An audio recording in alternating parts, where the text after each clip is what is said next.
Okay, welcome everyone. This is Washington State Building Code Council full council meeting for February 20th, 2026.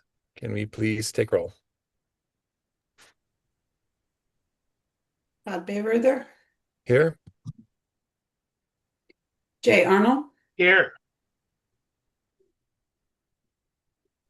Chell Anderson. Chell won't be able to attend today. Yeah, I was going to say, I believe I got an out of office for him. Scott Bastiani, Justin Borgo, Tom Handy, Here. Angela Hopt, Here. Roger Haringa, Here. Kai Menser, Here. Ben O'Mara, Here. Katie Sheehan, we heard. Here. No, Dan Young, Here. and Tom Young. Here. We do have a quorum. Oh, and ex officios. Lauren said he was not going to be able to make it today.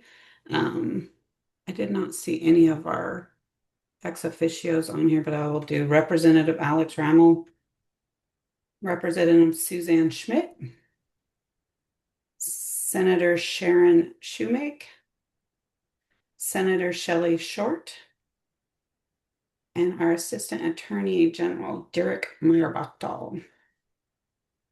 I am here. Good morning, everyone. Good morning. Okay, thank you for that. Would anyone from the public like to be recognized?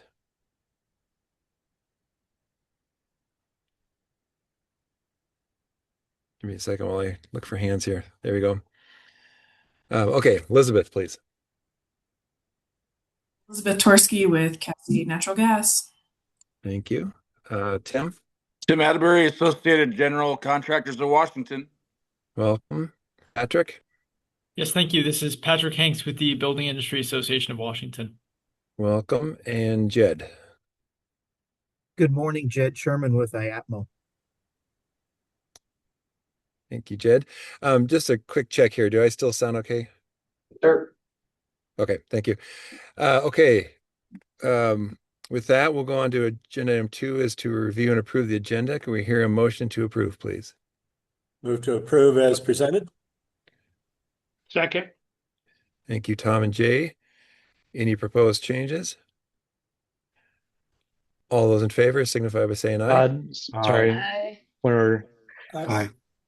Ben had his hand up. Yeah, sorry. Um, Todd, sorry, this is Ben. One item for agenda item 8.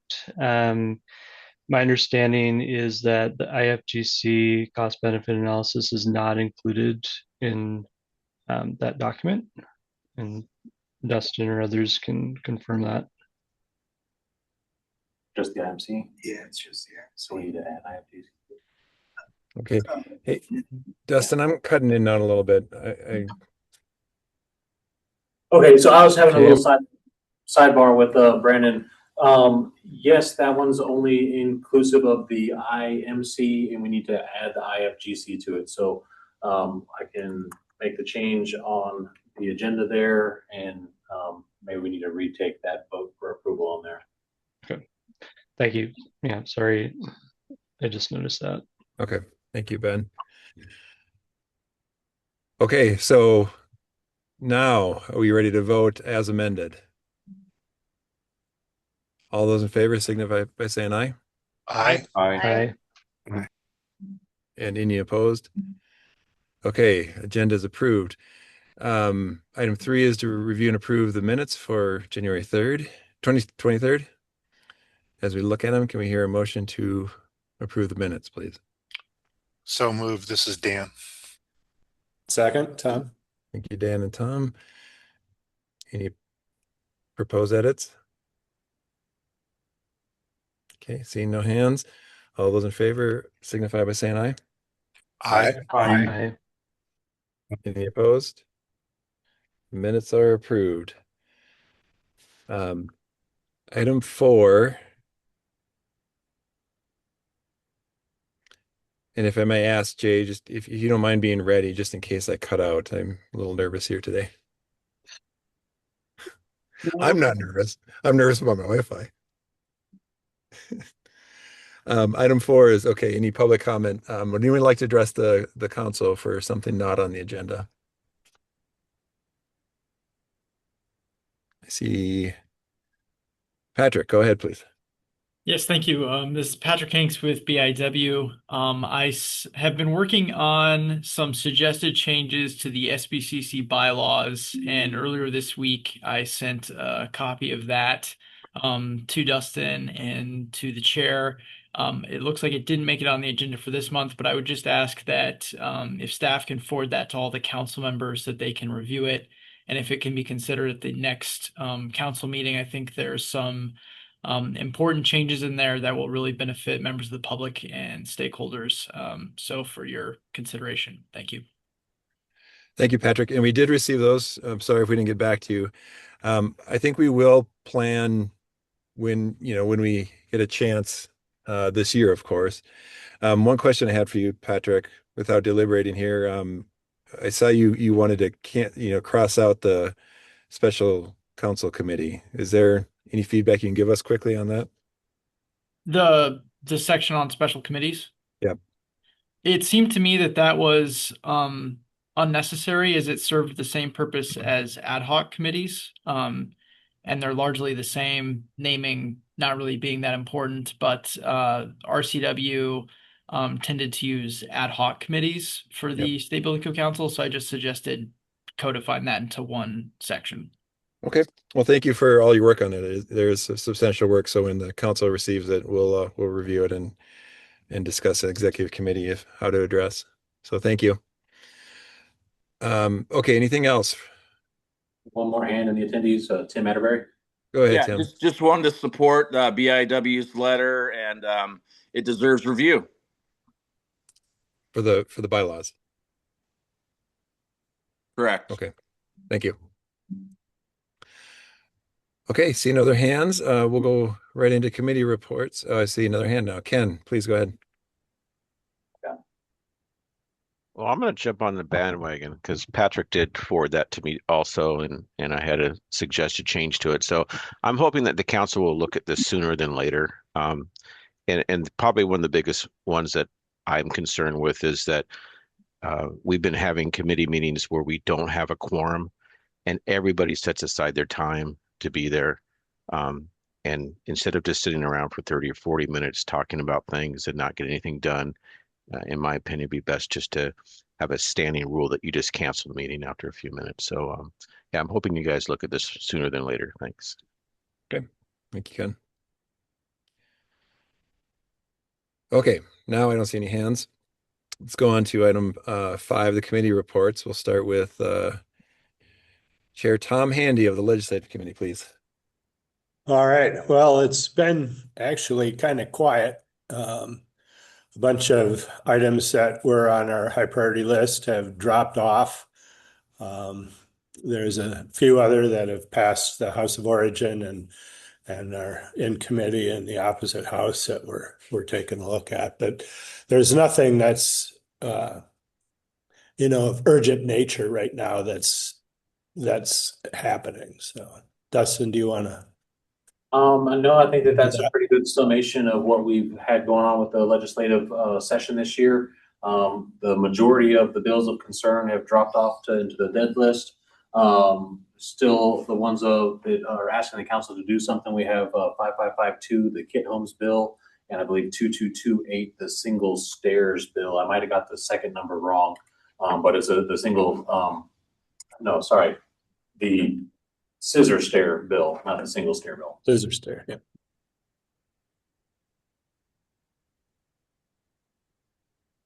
Okay. And that's all we've got going on for the legislative session at the moment. Okay. Thank you both.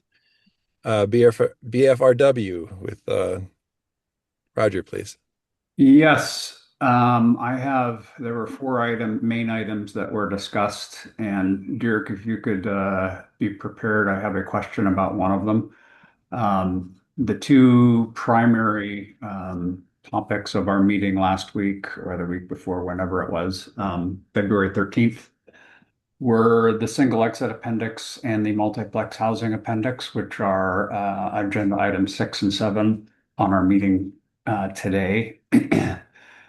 There were two other items, one of which is the BFRW voted to bring forth a modification to one particular code change proposal, 24 GP1 053.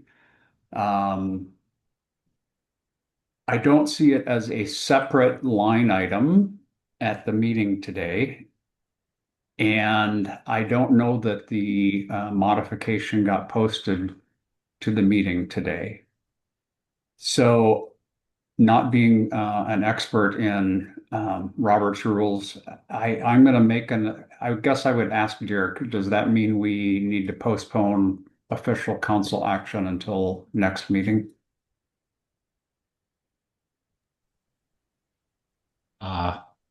Roger, thank you for asking the question. Yeah, so I don't know if I see that as a Rogers rules issue. Okay. But I would suggest that if there is an item that you want the council to be prepared to discuss and it's not on the agenda, certainly agendas can be updated. You've already approved the agenda. So maybe that's a Robert's Rules question. I go back and reapprove the agenda. But agendas can be modified during a meeting. And if it's not an agenda issue, if it's a question of, hey, people haven't had an opportunity to review it, then I think it for a whole host of reasons, legal and otherwise, it would be sensible to table it and push it to another meeting. Okay. I got from your I'm thinking that maybe wasn't fully responsive to your question. Well, the modification is the proponent requested that one part of the code change proposal get removed. So the IBC and that wasn't memorialized in the report from the committee. Did they take action on that, or is we did take action. So it was action taken at the BFRW committee, and it was action to recommend to the council to remove that section. The proponent requested that it get removed. We discussed it and all agreed that it was wise to remove that particular section. Okay. So where's the gap then? As far as the gap is that I didn't get it posted for this meeting and it's not specifically identified on the agenda, and that is my mistake. Oh, okay. So I'm thinking that we need to I think to be safe, we probably need to move that to the next meeting, to the March meeting, Dustin. I would agree. Okay. Yeah, I would. So again, I'm not sure if I would see it as strictly a legal question, but yeah, if the will of the council is to push that off because they want to be better informed about it, then certainly that makes sense. I'm just going to say I think that it's prudent. I can it is a pretty simple removal. One we had voted to approve a supplement to one of the standards.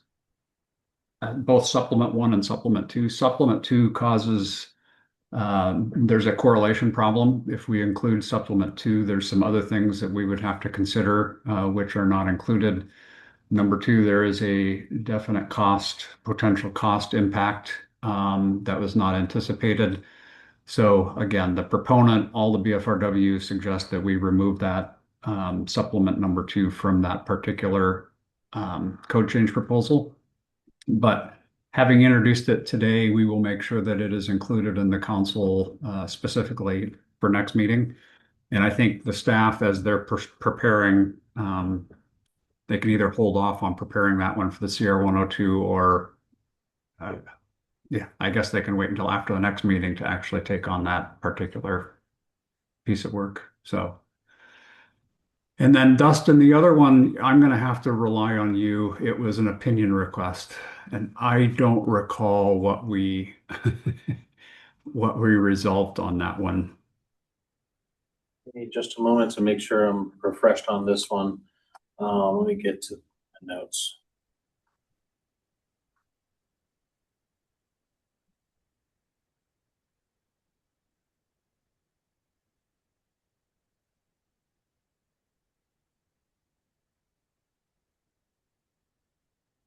Angela, do you want to make a comment while we're Yeah, I was gonna say, I'm pretty sure on that one, we had talked about sending it to the council for a final decision and then decided that the BFRW could issue that final opinion. So it didn't need to come forward to the full council. Okay, thank you, Angela. We had That rings a bell to me. Okay, so sorry for being unprepared for a report. I was kind of focused on the item number 6 and 7 on our agenda today, but we will take up the modification at the next meeting, and the opinion request did not need to come before the full council. So that's it for the BFRW. okay? Thank you, Roger. MVPE, Ben, please. Thanks, Todd. So for the MVPE committee, at this month's meeting, we also had an opinion request that we reviewed for the residential energy code, and it was actually very similar to one that was previously reviewed in 2024. So we issued a similar response and did not deem it necessary for council review. I don't see that it has been posted on the website yet, however. It's not issued out just yet. We've been planning, but we'll get it out there. Okay, sounds good. And then other items that we did were we provided a preliminary review of revised drafts for the EPC plumbing code and mechanical code 2024 proposal cost benefit analysis. So those are items 8 and 9 in today's agenda. So we'll be looking at those more as full council. That's it. Okay, thank you, Ben. Any other comment on the committee reports from the public? Okay, seeing none. We'll go to item 6, which is single exit appendix. Either leave it to Roger to introduce, or I think I will introduce. I'm sure Dustin will need to help me here. Dustin, I'm going to suggest we go ahead and pull up the code change proposal, and I will kind of do a summary and introduce or remind everybody. So our single exit multiplex housing tag was formed. Sorry, phone call. Formed to address two RCWs. The single exit that we're talking about now is RCW 1927-115, which said we're supposed to put together a technical advisory group to allow a single exit up to 6 stories, roughly speaking, generally speaking, I guess. So I want everybody to be, if the tag had struggled with this, for clarity, I won't even talk about the multiplex housing until the next agenda item. The single exit is including a single exit up to 6 stories in the building code, and it's critical. We continue to struggle the difference between the building code and the residential code, because the other proposal is the change to the residential code.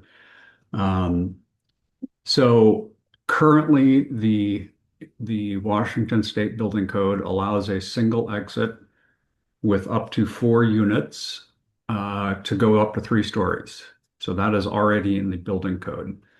We were asked to make considerations to allow for single exit to go up to 6 stories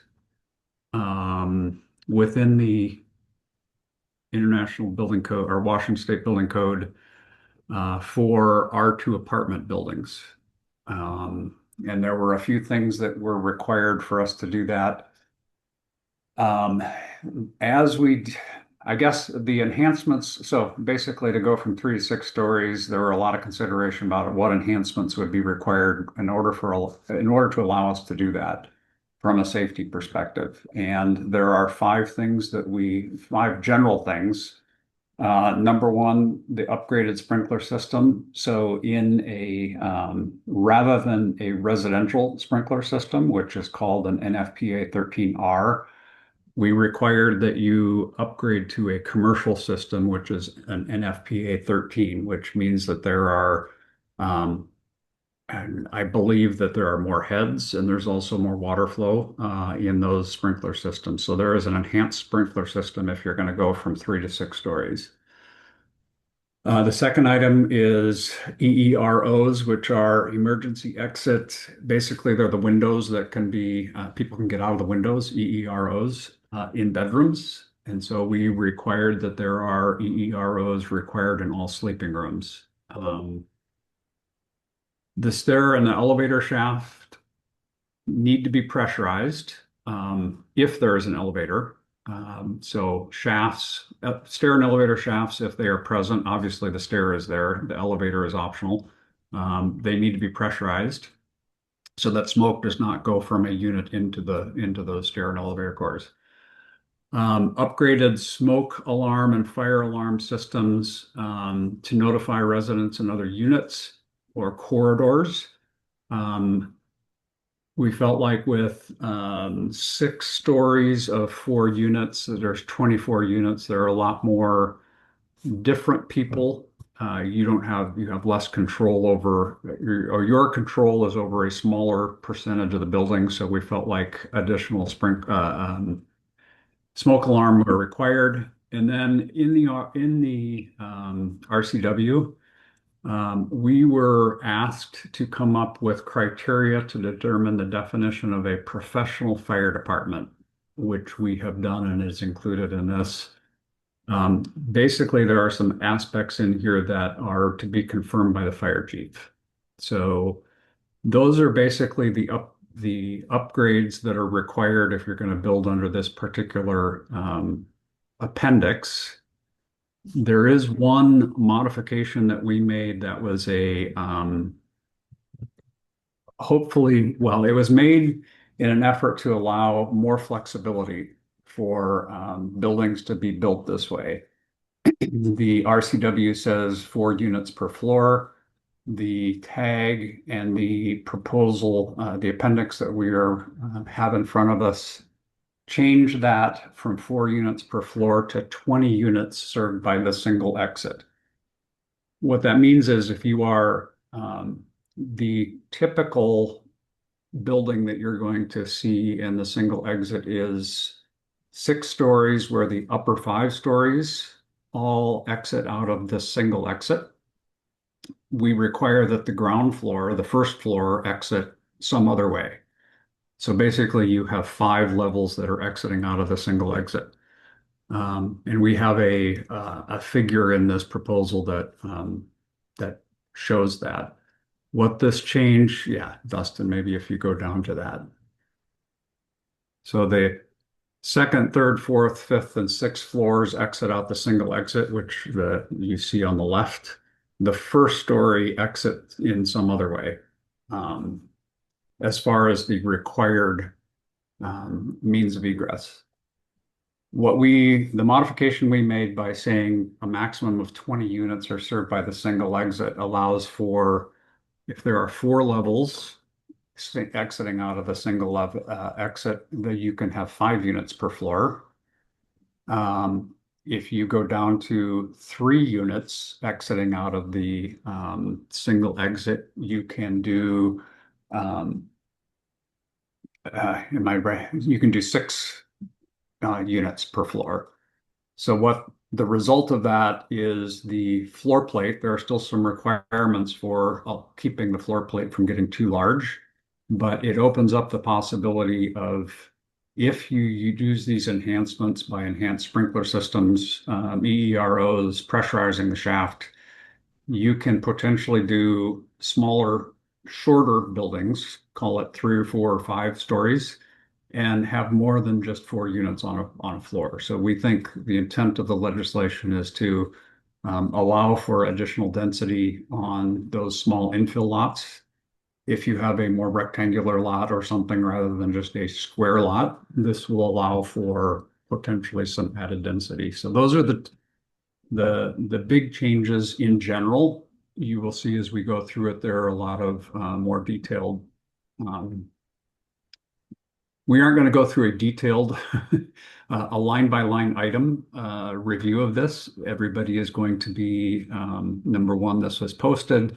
Number two, what we are asking to do is to move this on into the CR 102 process. So it will get opened up to full public comment like any other code change proposal. So the idea is for us to present this to the council, and then we will ask, hopefully make a motion to move this on into the CR 102 process.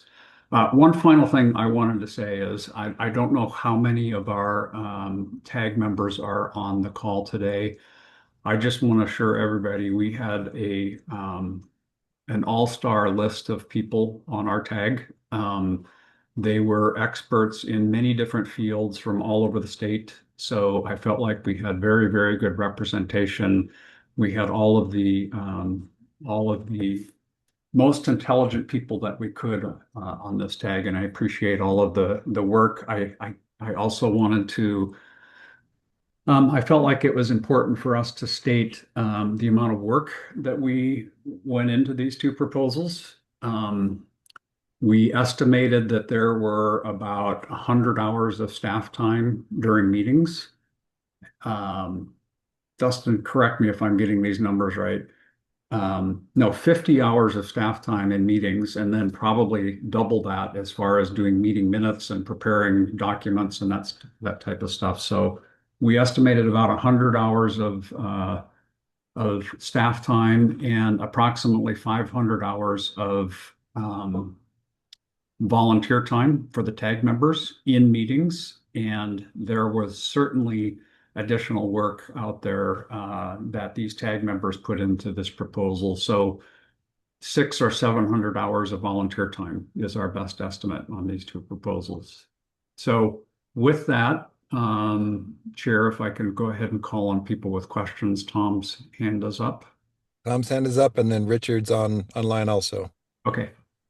But go ahead, please. Yeah, during one of the discussions, I recall there being talk about even, as long as the first story has their own exit, that they would also though be allowed to exit out of the other one too, that the rest of the use. If you look at it, the box on the right says R2 apartment or other occupancy is allowed on the first story, provided their required means of egress is separate from the single exit. So there must be the required means of egress needs to be separate, but not prohibited to communicate with that stairwell. Yes, they can communicate. So there is the ability to communicate with that, but the first floor has to have their own required means of egress. Okay, I just wanted to make sure that that was still the case, that they could use either one. It is. Okay. And then Todd, Richard Williams is online. Yeah, I guess the difference between public comment and Richard is part of our tag, so I would actually ask that he be allowed to comment at this point. Oh, so, yeah, I guess I'm not still getting my bearings on the proper way to do the council meetings. Roger, just a couple of clarifying points on the elevator not being required. It's not always optional. You know this, but I just wanted to clarify. When it's required to be an accessible means of egress elevator, then it is required. And that would typically be 4 or more stories above the level of exit discharge. Well, that's when it's required. So typically it would be 5 or 6 stories. And then the other thing is the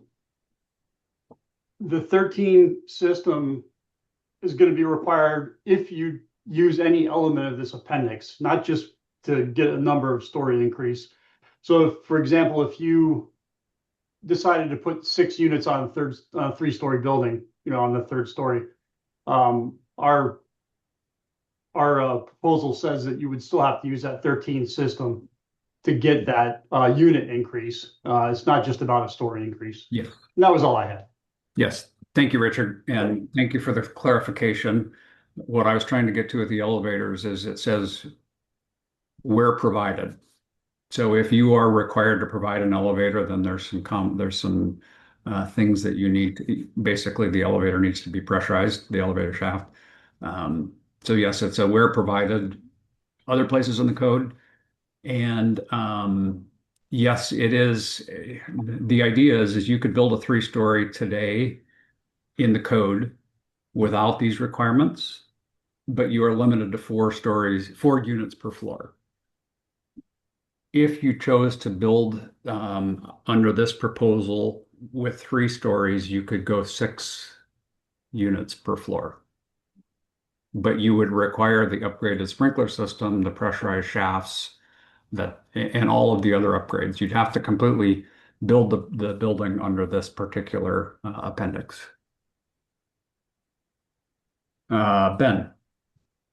Thanks, Roger, for going through this. I guess one clarification I had for the elevator hoistway, you mentioned like it's required to be pressurized. My understanding is that the opening protection per 3006.3 is required, so they could provide elevator lobbies or another means of protecting that hoistway openings and the pressurization is really an alternate approach that could be used similar to what we have now. Is that correct?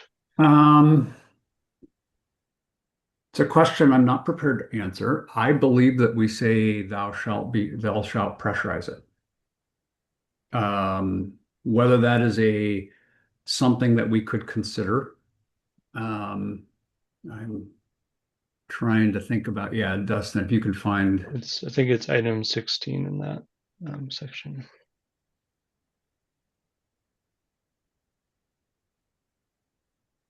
Where provided.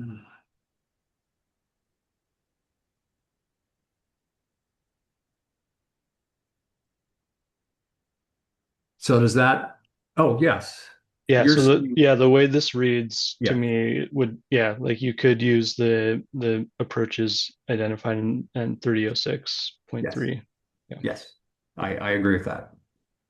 Thank you. So I think what would be best at this point is to just walk our way through the proposal. We can take questions. I want to remind everybody we are at the end of this, our hope is to get this out to the full public for the CR 102 process to get full public comment on it. So Dustin, if you can go back up to the top, I will try to make my way through. I think that it is important. The item, let's see. Actually, Dustin, can you go down? I think we did this in different ways. We went over the charging WAC 5150, which talks about the version of the code and potential appendices that are adopted or amended by the state. And then we reviewed through the actual appendix, then we reviewed what the content in the main body of the code. So we have some amendments to chapter 10 in the IBC and IFC. And then we got into the actual appendix language at our review at the BFRW last week. Yes.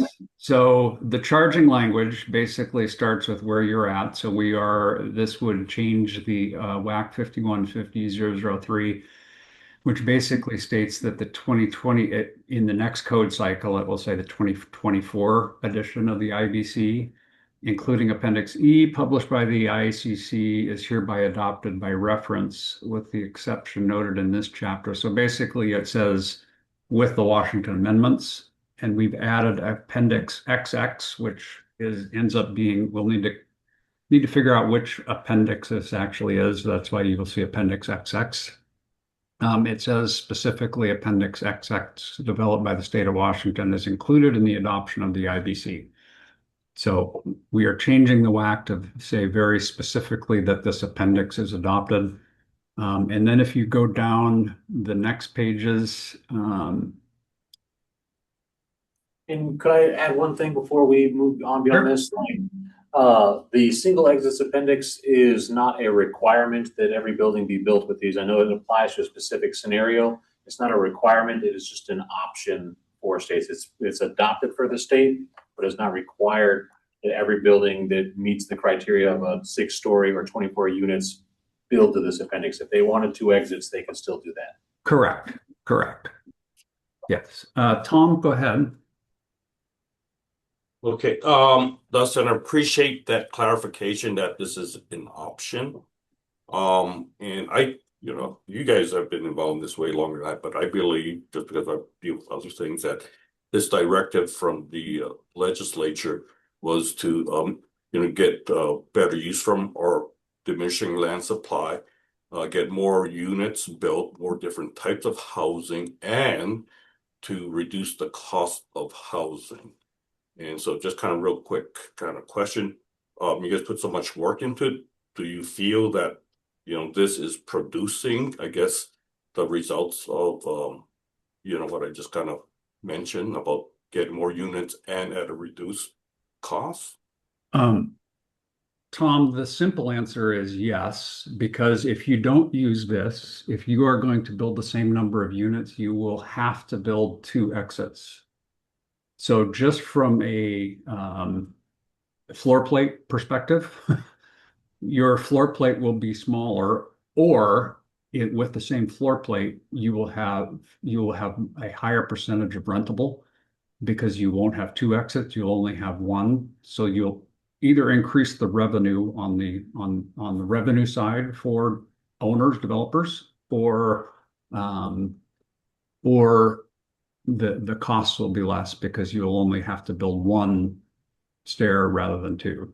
So right off the bat, it is yes, there is a little bit of upgrade on the sprinkler system, but I put together some real quick numbers of that added cost of the sprinkler system compared to a percentage of reduced percentage of the floor plate area and a cost per square foot number, and it is very clearly a reduction of cost.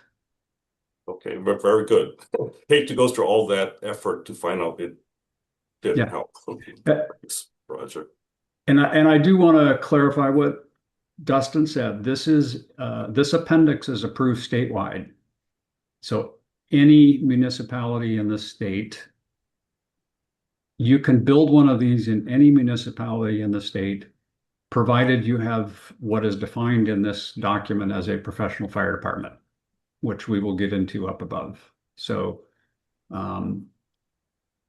if I may, if you continue down the next 2 pages, then are really just a modification of 106.3 out of the IBC. The blue is actually other modifications, not related to us. Our modifications are in red down below, and basically it is in 106.3.4, which is specifically to single exits. In item 1, we had to add the travel distance within the portion of the building served by the single exit. So, Roger, can I clarify real quick? Yeah. The red text is existing state amendments. So we have an existing amendment in item number 1 there. I got you. The modification made by this group was only in number 6 of this section. Okay.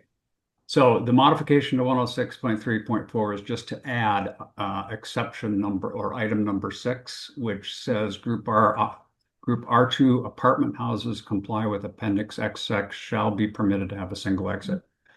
So this basically directs you from the code. If you want to build the single exit, you need to go build it according to Appendix XX. So that's the charging language, both the WAC and the update to the to 10.1006.3.4. And then Dustin, if you can go on up, and I just clarify also, we have the same modification in the 2024 IFC as well. So the same number 1 amendment exists there, and then the same addition number 6 is there proposed for the IFC as well. There was a fair amount of conversation as to whether we needed to have an appendix to the fire code as well, and those folks that were part of the tag that are experts in code language, because the building code goes first in the rank. We go building code and then fire code. it was all felt like just this additional change to the IFC was all that was needed, and then it would direct you to the building code appendix. So now if you could go up, and I'm gonna look at this myself too, so I can be prepared. There is a scope and purpose. Section 101, Appendix XX applies statewide to structures served by a professional fire department that meets the requirements of 102, which you'll see right down below. And then the purpose very specifically is intended to provide alternate methods of construction required listed in section 106.3.3 that allows for the construction of a 6-story group R2 occupancy. I just want to check.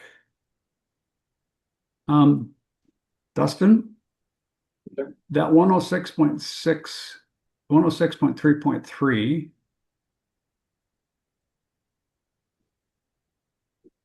I believe is supposed to be 106.3.4.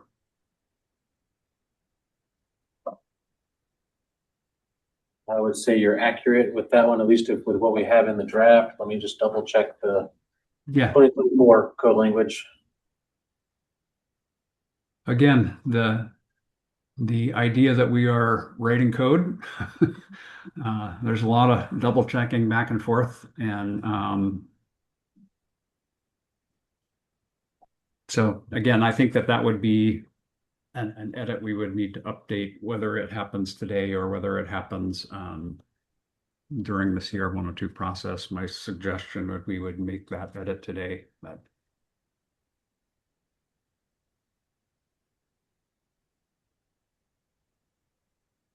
and Ken has his hand up. Yeah.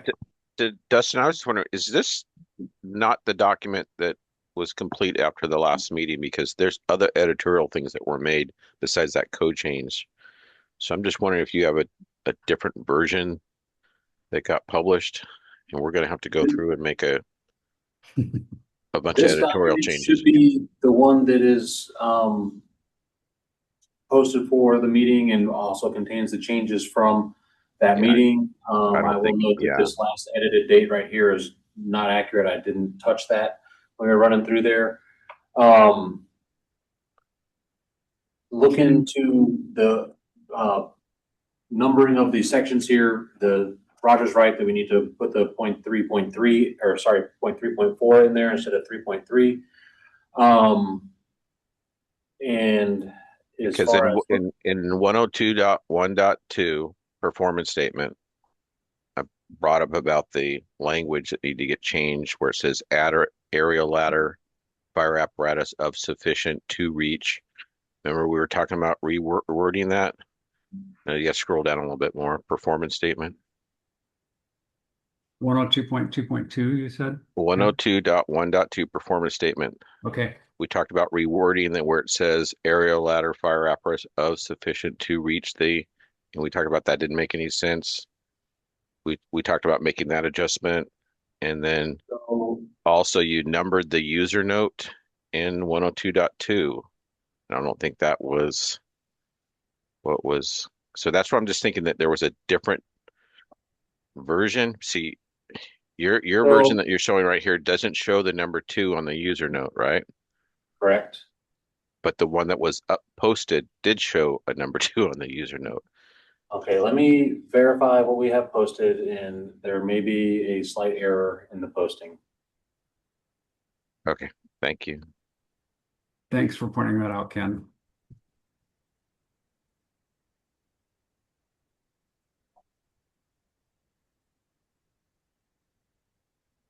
So looking to the posting document, just starting at 102 point. From that there.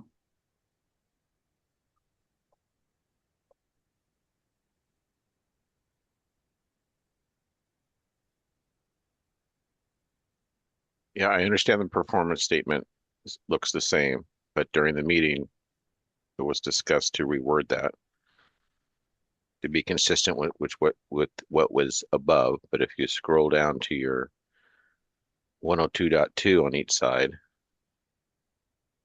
you can see that the one on the right has a number 2, and then one on the left does not. So I don't know what else is maybe messed up. Okay, so this is a error on my part for getting the wrong PDF uploaded to the meeting here today. I'm not sure where to go. I mean, we can compare the Word document that I have up here. This is the one that should be cleaned as a result of the modifications made, but similar. If this is not the correct document posted, I'm not sure if we can make all the changes on the fly here. I mean, we could, but it's more time than I anticipated taking on this agenda item moving forward here today.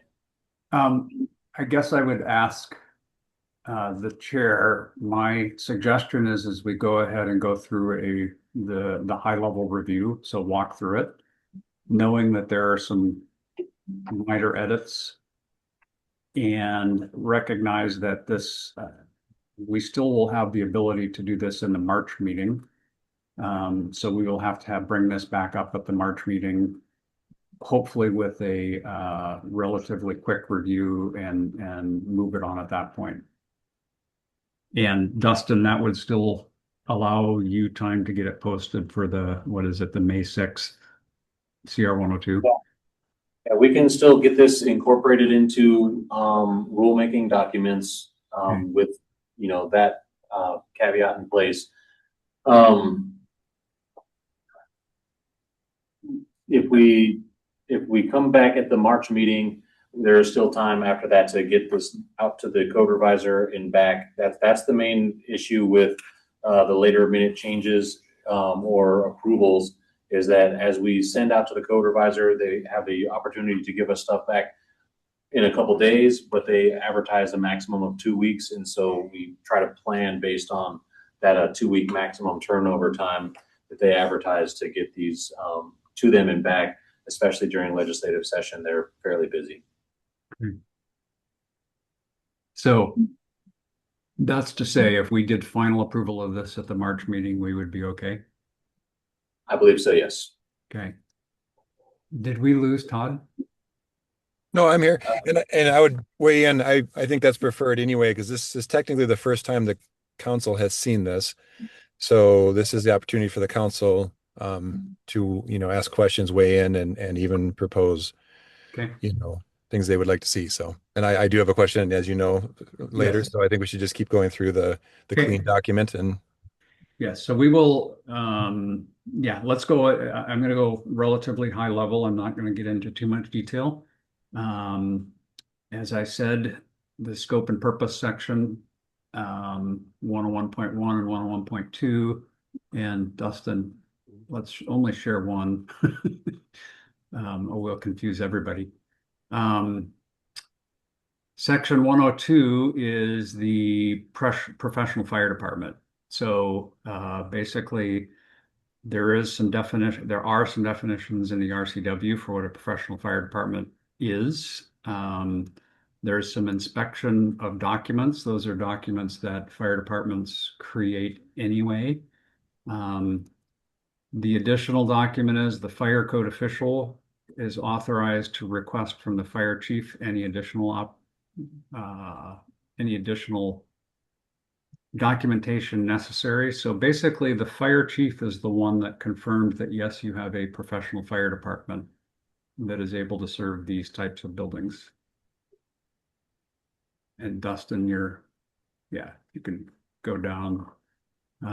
There is the performance statement that Ken indicated that basically the fire chief needs to, in writing, provide a testament to the fire code official that says that the ability of the professional fire department to perform occupancy rescue, aerial ladder apparatus, etc.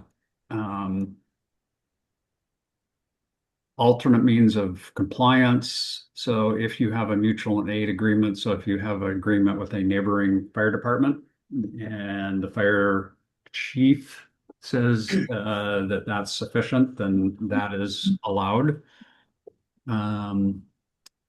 And then inspections, fire code official is authorized to conduct inspections. So basically, there are requirements in here that the fire department, fire chief, and the fire code official basically bless that this building in this particular location is served by a professional fire department. Going down to then 102.2 is the primary, this is where the rest of the information is included. Very quickly, not more than 6 stories above grade plane. The user note that you see basically is something that we wanted it to be really clear down below that the first level can be an R2 occupancy. So the language that is in these the next sections are supposed to be reflected or are reflected in the figure that you saw before. Occupiable roofs are not required.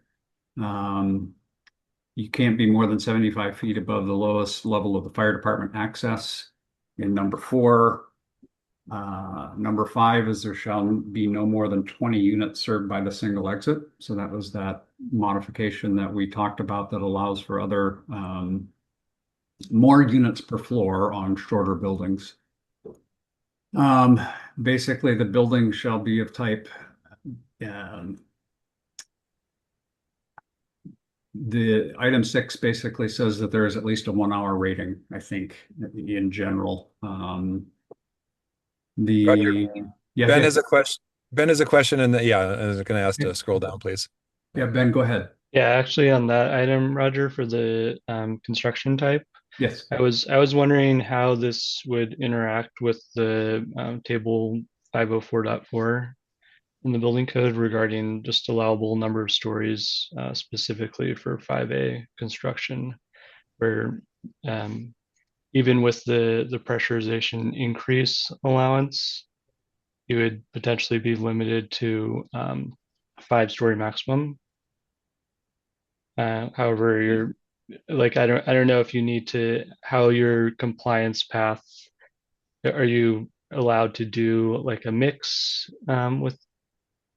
with the single exit, or kind of how does that I'm work not out?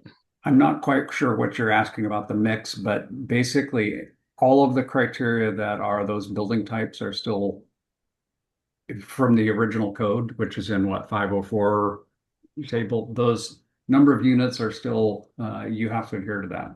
Okay. Okay, so that's still the intent that this is not That's like what's current. overriding it. Okay.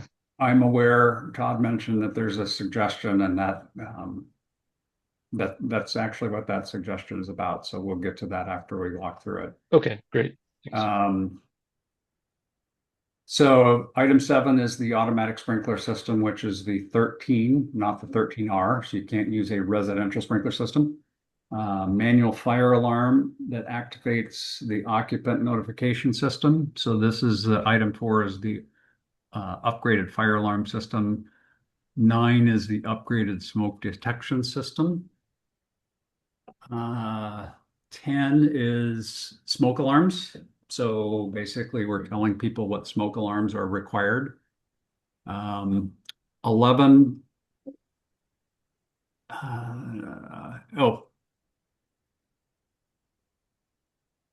Habitable spaces and yeah, that's also fire alarm and smoke detector. Item 12, half-hour fire resistance in corridor. So there is a corridor. Actually, 13 says that you have to have the corridor can be no larger than 20 feet. But the units do have to exit into a corridor and then the corridor into the stairwell. Item 14 is the exit access travel distance measured in accordance with, there's a code section, and it can't exceed 125 feet. So that's between 13 and 14 is where we got comfortable that you're not going to have 4 units that are 4,000 square feet each, because you would not be able to meet the 125 feet exit pathway. So we also got comfortable with allowing on a 4-story having 5 or 6 units because of item 13 and 14. 15 is exterior stairway. If that is allowed, it is allowed, but it basically addresses if it is provided.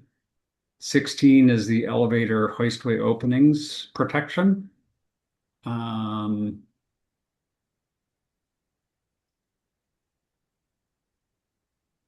Let's see, 17 exits serving the group bar occupancy shall not discharge through any other occupancy. That is just a code section, including an accessory garage. So I think that is somebody else would have to figure out a little beyond that. Let's see, exit shall not terminate in an egress court. So we are trying to control once you get out of the building with only a single exit. We don't want people to come out of a single exit building and come into a space that they feel trapped or that they are trapped. So that's kind of 18 and 19. And then 20 is the EERO. That's the emergency escape and rescue openings. So those are the windows. And then we have the single exit. So just the figure that is meant to describe all of the sections up above as far as what's allowed for what's allowed for the different stories. So that is our proposal. The one that is posted on the website is technically, I don't believe, and Ken, you can raise your hand if I'm making an incorrect statement here. There were not any major technical corrections made at the last meeting. It was editorial. So number one, Dustin, I'm assuming that we will get the most current version posted so everybody can take a look at it. I don't know where best probably on the single exit multiplex housing tag page or section. That will get posted there, and I'd also intend to probably stick it out on the upcoming council meeting page. We can get it posted there in advance as well. But even if council members or members of the public, let's get it posted on the tag page. So if you want to take a look at it starting today or tomorrow, once it gets posted, you can do that. But I will say what got posted today is technically is basically the same as the most current. So I'm just demonstrating with the meeting schedules agendas on our homepage. We run through down to the bottom of this list. We have our ad hoc single exits multiplex housing tag, and within here we'll have the most updated documents there. And these are updated from when they came out of the tag, not from the BFRW at this moment. Yeah. So those will be posted, and then we will work to make the final approval at the next council meeting. So that's the single exit. And Todd, I know that you have an item that you would like to bring to our attention. So I'm going to let you go ahead and introduce that. Okay, thank you. And first, I'll give my opinion. I think it's an exceptional, document and deliverable. So really excited to get this in the public realm for comment and feedback. So my question to the council is related to what Ben was asking. So during the meetings, I had raised a few questions about will this consider getting to 6 stories on construction type 3A. And we can go a little bit into that. City of Seattle has provisions around that. I believe the City of Tacoma also has provisions on, and I would love to be educated if other jurisdictions do also. The question I have, and I think it was discussed. I didn't attend all the meetings, but I think it was kind of in the context that maybe the tag didn't interpret that as legislative intent. Or it wasn't considered after the other enhancements for the fire system. Everything was kind of settled out, and I raised the question in either the tag or the BFW, and I appreciate Dan. The legislature asked me on in a testimony some feedback on the fire suppression system, and I think Dan gave the best, kind of summary of that. That one, there's not a lot of savings if you were to try to do a 13R plus system. I made that up, or did some sort of hybrid, or a 13 minus system where you're able to give some relief. It really made sense that the backbone of this proposal was an NFPA 13 system is how I understand it. And I think that is a really good backbone.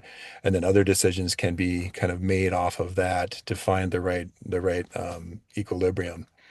The one part that is, go ahead. I think that it's important for you, not everybody on the council, I think, understands type 3A and type 5. Yeah. So can you make sure That's where that I'm going when to go. you're talking about the types that everybody understands Yep. what those are? Yep. So I'll jump into that now. And Richard, I see your hand. Did you want to correct anything I said first before I jump into the construction types? Oh, Todd, can you hear me? Yes. Oh, okay, wasn't sure if I was still unmuted. Yeah, just that was my hand was up just to address Ben's original question about the 5A construction, which is allowed by the current codes. You're allowed to have the 5A construction over a type 1 podium. So we look at that we call that a podium building. So you can have 5 stories of 5A above a 1-story 1A, or type 1 building below on the first story.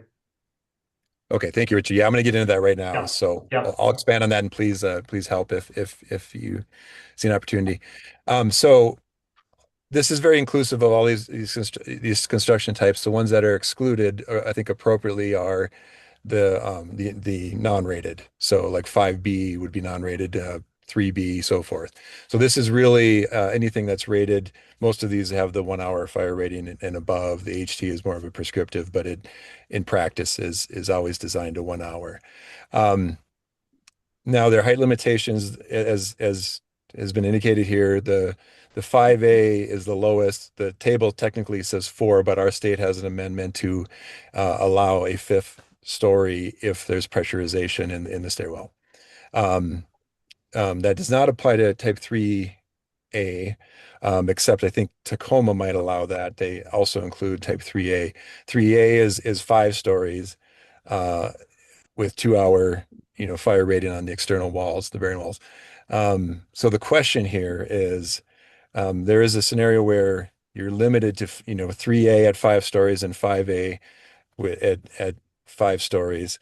And the way it reads right now is I'm starting to go through some of the cost analysis just personally and with certain partners, so we can start to now bring that information forward. There's a scenario where you have a 5-story building if you're not on a podium, as Richard was implying there, where you have that 2 buildings. Podium is essentially a type 5 building or type 3A building on top of what has to be a 1A building, a non-combustible, highest level base, essentially. That obviously can be done here, but it's going to be a challenge in terms of the cost benefit, when we get into that would be always a competitive typology versus trying to achieve one construction type with other provisions, up to 6 stories.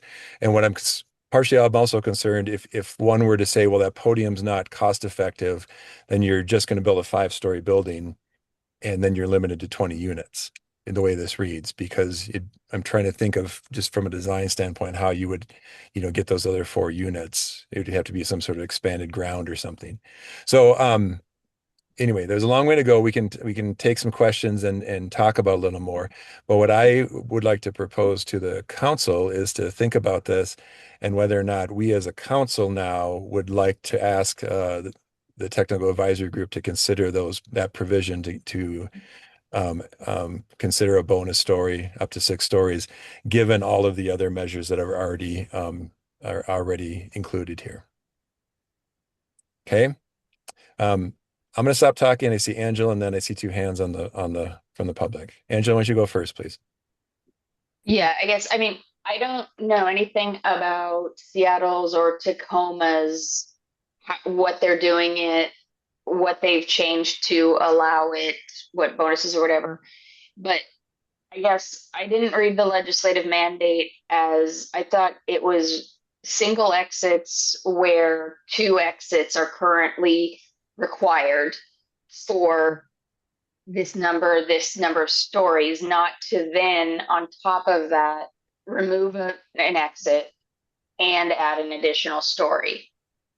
I guess I question stretching it even farther than it already has been. I know that, we've upped the sprinkler system and everything, and I guess I I'd have to get a better look at what Tacoma and Seattle are doing, because normally they're not just doing that and saying, hey, we think the code's wrong, so we're going to fix it. They add other provisions in other areas of the code to make it possible. So I guess I'd really have to look at that to get behind stretching this even farther beyond just the exiting system. Okay, we can talk about that. Roger, do you want to respond first? And I saw hands go down. I do. First off, I want everybody to be clear, we did consider this question early on in our tag group. The conclusion that we came to was kind of what Angela said, is that opens up a fair amount of questions that we were unsure of. And so we basically decided, no, we're going to just keep item 6 there, which basically says you are per code. I also want to clarify, I guess, or talk about what Todd mentioned, the cost effectiveness. Currently, everybody that the typical, let me say that, the typical solution for what we have, and actually, Dustin, if you can go down to the figure, so that will help everybody look at it. Can you make it a little bit smaller? So yeah, thank you. The typical solution in typical construction is the level between 1 and 2 is concrete. That's what Todd says is type 1, 1A. And then there's 5 levels of wood up above. That, with a single exit, that is still going to be more cost effective than what you have to do today. If you're on a small lot, trying to build 2 exits is challenging from a cost perspective. So you were just today, 1 level of concrete, 5 levels of wood. This proposal will reduce costs. In my opinion, what Todd is proposing is, when he says a bonus, I believe what he is proposing is it possible to build all 6 of these out of type 3 wood, not do a concrete? Is that type 3A? And I'm going to be very careful here. Yes, wood is included, but so is cold form steel. It's agnostic to material. Yes. Yep. So type 3A. So basically, it's the same structure, all 6 levels. And I was with Angela when we first the tag was first considering this. It's like, that's too much. However, I have gone back at this point. Todd raised the question. I went back and took a look at the city of Seattle, which does allow, with some enhancements of some various things, it allows 6 levels of type 3A construction. Right, Todd? I'm saying that right? Correct. Basically, what those enhancements that the city of Seattle makes to allow them in the city of Seattle to go to 6 levels of type 3A, we have included, in my opinion. There might be some tweaks here and there in our proposal to make sure from a code language perspective, but basically they have already said pressurization, upgraded sprinkler systems. I think there's a few other things as I read through what the city of Seattle has suggested. It is basically the same enhancements that we've asked for the single exit in general.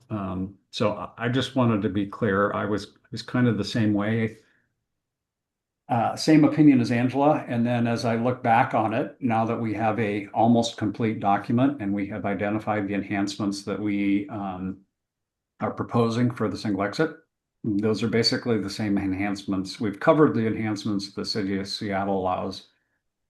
And I will say if the baseline is 1 level of concrete and 5 levels of wood, I believe if you go back into the purpose statement of the RCW, and I'd have to go back, the purpose is to reduce costs. And if we are allowed to build 6 levels of wood, that will be less expensive than 1 level of concrete and 5 levels of wood. Or, I'm sorry, type 3A, which could be cold form steel. I agree. It's just, again, the standard solution is wood construction. Cold form is certainly used. So in my opinion, it would be even a way to further reduce the costs and still maintain the safety. So again, clarifications, opinions. So I'll leave it at that. Thank you, Roger. We'll go to more questions. I just want to make one clarification for those who are playing real inside baseball here. So my read on the Tacoma extra story is the pressurized stair. Seattle has the pressurized stairs plus, I mean, and the 13 system, obviously, but the also a 2-hour horizontal separation at that first story versus a podium, as you want to refer to it, which is a 3-hour separation in all type 1 non-combustible construction in that first story. So let's go to Jay, and then we'll go to public. Thank you, Chair.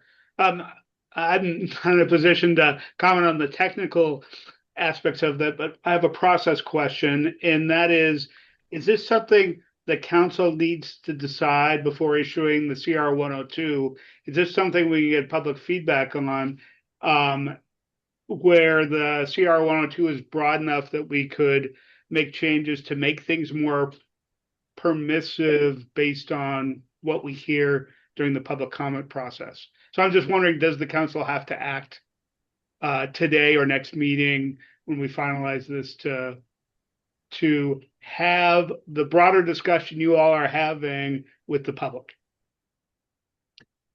Jay, I'll answer. I think the answer is no, but I think the intent here was I wouldn't want us to see a short circuit the tag, of course, right? And so since there is time, if there is this question and is the will of the council, the proposal here would be simply ask the tag to reconsider it. So, okay, thank you. Let's go to Richard. Thanks, Todd. I just want to clarify. So are you proposing to possibly modify our current Washington State Amendment 504.4.1 to allow type 3 as in addition to 5A? Or are you intending or proposing possibly to add something into the appendix specifically? Good question, Richard. Just the appendix. If you remember, or I don't know if I think you were part of it when a horizontal separation, and that was mass timber specific, was proposed during the normal petition cycle. We got pretty deep into that across the base code, and ultimately that failed. In this case, it is only with the consideration of this appendix that would apply. So the answer is no, not in the base code. Okay, and then I guess that means what you're really trying to get after is to allow an extra story out of type 3. You wouldn't, putting on top of a podium in a podium situation wouldn't matter because you'd be above the maximum number of stories anyway. So you're just talking about trying to get 6 stories out of type 3 without a podium construction. Correct. And just for 3A. Right. I had raised the question because I needed to better understand 2A, which you might know you're allowed to go above 5 stories, but it requires certain separation, external separation. So and then also asked the question on HT and got very good answers why that's not a good idea or cost effective. So I think I understand why Seattle and Tacoma kind of zeroed in on that 3A, but I'd love to learn more if others know. Let's go to Mike and then I'll come back to the council. Thanks, Todd. I'll introduce myself for many that don't know. Micah Chappelle. I'm actually the technical code development manager for Seattle's Department of Construction Inspection. So you guys are obviously talking a lot about our codes. I do have some concerns about what you're proposing here, Todd, because our what we call it's a 51010, which is your R2 Type 3A construction, allowing that additional story. That is separate from single exit provisions. Okay, so if you're trying to add this, if they enhance that to what we have in our code, that you would get an additional level of single exit, that is not what we do. Okay, those are two separate items. We do have single exits, and I want to go back, take a step back just for folks to know. Single exits are not new. You can do those now out of the building code, up to 3 stories, as Roger mentioned, with 4 units. That is going to be shifting to 4 stories. There's a proposal in at the ICC for the 2027 codes that will allow that outright for a 4-story, still maintaining that 4 units per story. One thing that Roger, I think, is probably important to mention on the 4 units per story, even if you're allowed to increase that to say 6 units, like you indicated on a shorter building, you still have to maintain that maximum 125-foot travel distance. So we're not giving away everything here. I do think this single exit proposal is pretty good, but I would not be in favor of combining Seattle's 51010 provisions. In other words, it's adding that additional story of Type 3A. It may be cheaper in cost, but again, we have multiple enhancements there. It's not just the first story that gets that 2-hour separation. It also gets into significant compartmentalization by 2-hour fire resistant rated firewalls. And then each of those compartments has to have an enclosed exit stairway. So again, you're getting a lot more enhancements of that allowable R2 3A for us than you would be for this single exit. I think going back to Jay's question, would we be able to do this in public comment? I would say no. If you're trying to add an additional storage or story or additional robust requirements for a 3A construction to get that enhanced story or additional story for single exit, that would be a significant change from the CR 102, which I think is kind of against the rules, if I remember those correctly, and Dustin or Dirk can correct me if I'm wrong on that. Again, Todd, I like where you're trying to go to get more in a 3A, but I don't think it's relevant or should be relationed to the single exit that we have. I do want to state as well, Seattle's single exit is pretty much what this proposal was based off of. As many of you are aware or may not be aware, the original legislation to create this single exit took Seattle's language verbatim, and we spoke against that. We worked with the legislators, of course, through WABO as well, to get that legislation changed to say the tags shall do this, but it didn't have the technical code language. We limit the single exit to 5 stories as well. Shall be served by the single exit in the 6-story building. That is the first sections of 102.2 of this proposal. Limits it to 5 stories in a 6-story building above grade plane. I agree, Todd, that you could probably look at doing some enhancements to, I think it's 510.4, as Ben mentioned, or somebody else mentioned, of the current R1, R2 Type 3A enhancement for Washington's current amendment. And maybe you take some of this 51010 stuff from Seattle, but I do not agree that the single exit will be the place for that, or the single exit proposal would be the place for that. Thanks. Mike, if I may follow up with a question there, because you're saying very, important things here, that once this goes into effect, am I wrong that in Seattle and Tacoma, you'll be able to do the single exit Type 3A up to 6 stories? You'll be able to use the 51010. I'm sorry. Help me with the section there. The 510.4, the Washington Amendment. No. I mean, so when this goes in statewide, then because Seattle and Tacoma have the ability to go to the additional story in Type 3A, you'd be able to apply that to this appendix. I don't believe you would be able to do that with a single exit, though. Again, those are 2 separate requirements or allowances. Okay, I'm being struggled a little bit on why I wouldn't be able to take the 3A and add that additional story to the single exit here, but You would need a second exit. Again, that's not okay. They're two separate items. We're going to two separate things here. And we can talk more about that offline. Again, I'm just trying to say, if you wanted to explore that, I think that it would behoove the council to send this back to the tag to do that exploration and not have it come in as an addition to going out for public comment without further development. Thanks. I agree with you there, Micah. Thank you. Roger.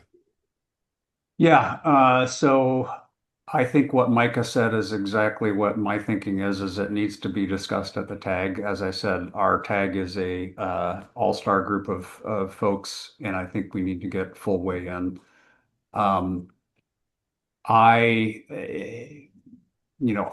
This proposal that is in front of us is exactly the same as the city of Seattle, is only 5 levels can use the single exit. The ground floor has to have its own separate exit. And I think the enhancements, including what's the term that he used? The compartmentalization. I believe that our proposal on the limit on size already pretty much, and I'd have to get into the nuts and bolts, pretty much meets the compartmentalization requirement for each stair within the city of Seattle's document. So as I look at it, as I said before, originally I was not thinking that it was better to just leave it. As I look at it now, in my mind, a proposal where you are still limited to 5 stories using the single exit, and 6 stories total, with the enhancements that we have included, basically are the same enhancements that the city of Seattle allows to go to 6 stories of type 3. So it seems to me that we've already done the enhancements, so why not? But I think that it is critical. I agree with Micah. I'm not sure. I think with Jay as well. I think that we need to get the tag to weigh in, and particularly since we already know that this proposal is going to have to come back at the March meeting. I believe, being the chair of the tag, we can get the band back together to consider this particular proposal and have at least we can report what the tag discusses, and if we come to any conclusions, and bring it back to the BFRW meeting, and then the March full council meeting. Okay. Thank you, Roger. Angela. What's the square footage limitation per story on this appendix? If I may, there is not a square footage limit. We have limited it by the number of units and the 125-foot exitway. We felt like that was sufficient to do that. However, actually putting a square foot limit on each story, if you are using type 3A, would certainly be reasonable if that would make people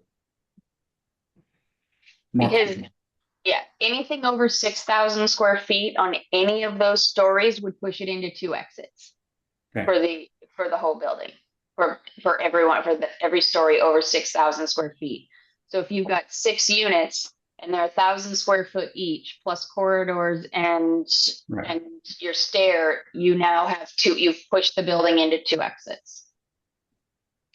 So, and that's using, because close enough to me isn't enough to push this, because as Micah said, that was kind of what I thought was that for Seattle and Tacoma, for Seattle, it's an either or. It's not you can combine the 2 together. It's you can do 6 stories of 3A, or you can do 6 stories of single exit, and they don't marry together. And currently, I would say that, like how Micah said, or how Todd had asked, if after we pass this, they'd be able to do that. I would say that Seattle would fix their code or amend their 24 code so that it stays a status quo, as again, it's an either or. Because again, I'm looking at Seattle's code and the requirements, and there are different things. I mean, so there's a design dead load, you know, okay, you can't have roof decks anyway. But so, I mean, it's a whole list of 6 items. So again, at this point in the process, since it was discussed by the tag and it was this way, I think it would be overreach for the legislative mandate and not necessary at this time. If we wanted to take it on as an addition to the code in the next cycle, I think the proper place to do it would be a proposal for section 510 of the IBC, not for this appendix. Otherwise, you'd actually be then penalizing type 3A that wanted to put 2 exits in. They couldn't do the same thing. So that's just my opinion. Angela, if I may respond, I want to be clear. The way the current proposal is written, there is not a 6,000 foot limit. So you could go over 6,000 feet on a floor in the current proposal, as long as you limit it to the number of units on a floor is, or number total units serving that the single exit serves is 20, and you meet the 125 foot exit pathway. So there's not a limit right now. And I wanted you to, you said if you exceed 6,000, you have to have 2 exits. That's not the way the current proposal is written. 3A. What's that? If you did the Yes. type 3A for the Seattle code, Right. if you went over 6,000 square feet, you would need 2 exits. That's what I was saying, not for any occupancy, just if you were trying to follow Seattle's blueprint, you couldn't go over 6,000 square feet per floor. Correct. And so, Angela, and you even said, well, there's the 50 pound per square foot limit. Well, we already meet that. That's the exact same way that conclusion that I came to. If we're going to allow if there was a proposal to allow type 3A in this proposal, if we added a 6,000 square foot limit to it, and if you said there's a maximum of 4 stories, you've said already we can't do roof decks. So all of those things that are in the City of Seattle code, we already are already, in my opinion, included in this proposal. So again, I think that there's a really good argument. I would be in favor of asking the tag to consider it, but yeah. Okay, well, thank you. And if let's put it to the council. And if we were to do this, I would ask that, we'll bring cost benefit, analysis to the tag. So that's part of it. To make sure that it's understood why we would do something like this, that it would lead to more of these being built. We can obviously ask for input from the legislature, from the bill sponsor, and get more feedback on whether this is desirable. We did talk at the last meeting or yesterday in the legislative, also making sure that these are getting ready for potential small elevator, things like that. We just want to make sure we understand this typology really well as a council. And then we can, bring this into that forum, which I think is proper, that technical forum of the tag. So I will leave it to the council. I mean, that would be the motion is to refer this back to the tag to give a recommendation to the council on that question. I would make a motion that the council ask the single exit multiplex housing tag to consider the allowance of 11 type 3A construction at 6 stories to be included in this proposal with additional requirements that they see fit. if that makes sense. And I would say have my motion would be that the comments would be returned to the BFRW committee by the is it March 13th, Dustin? March 13th BFRW meeting. So prior to the March 13th BFRW committee meeting.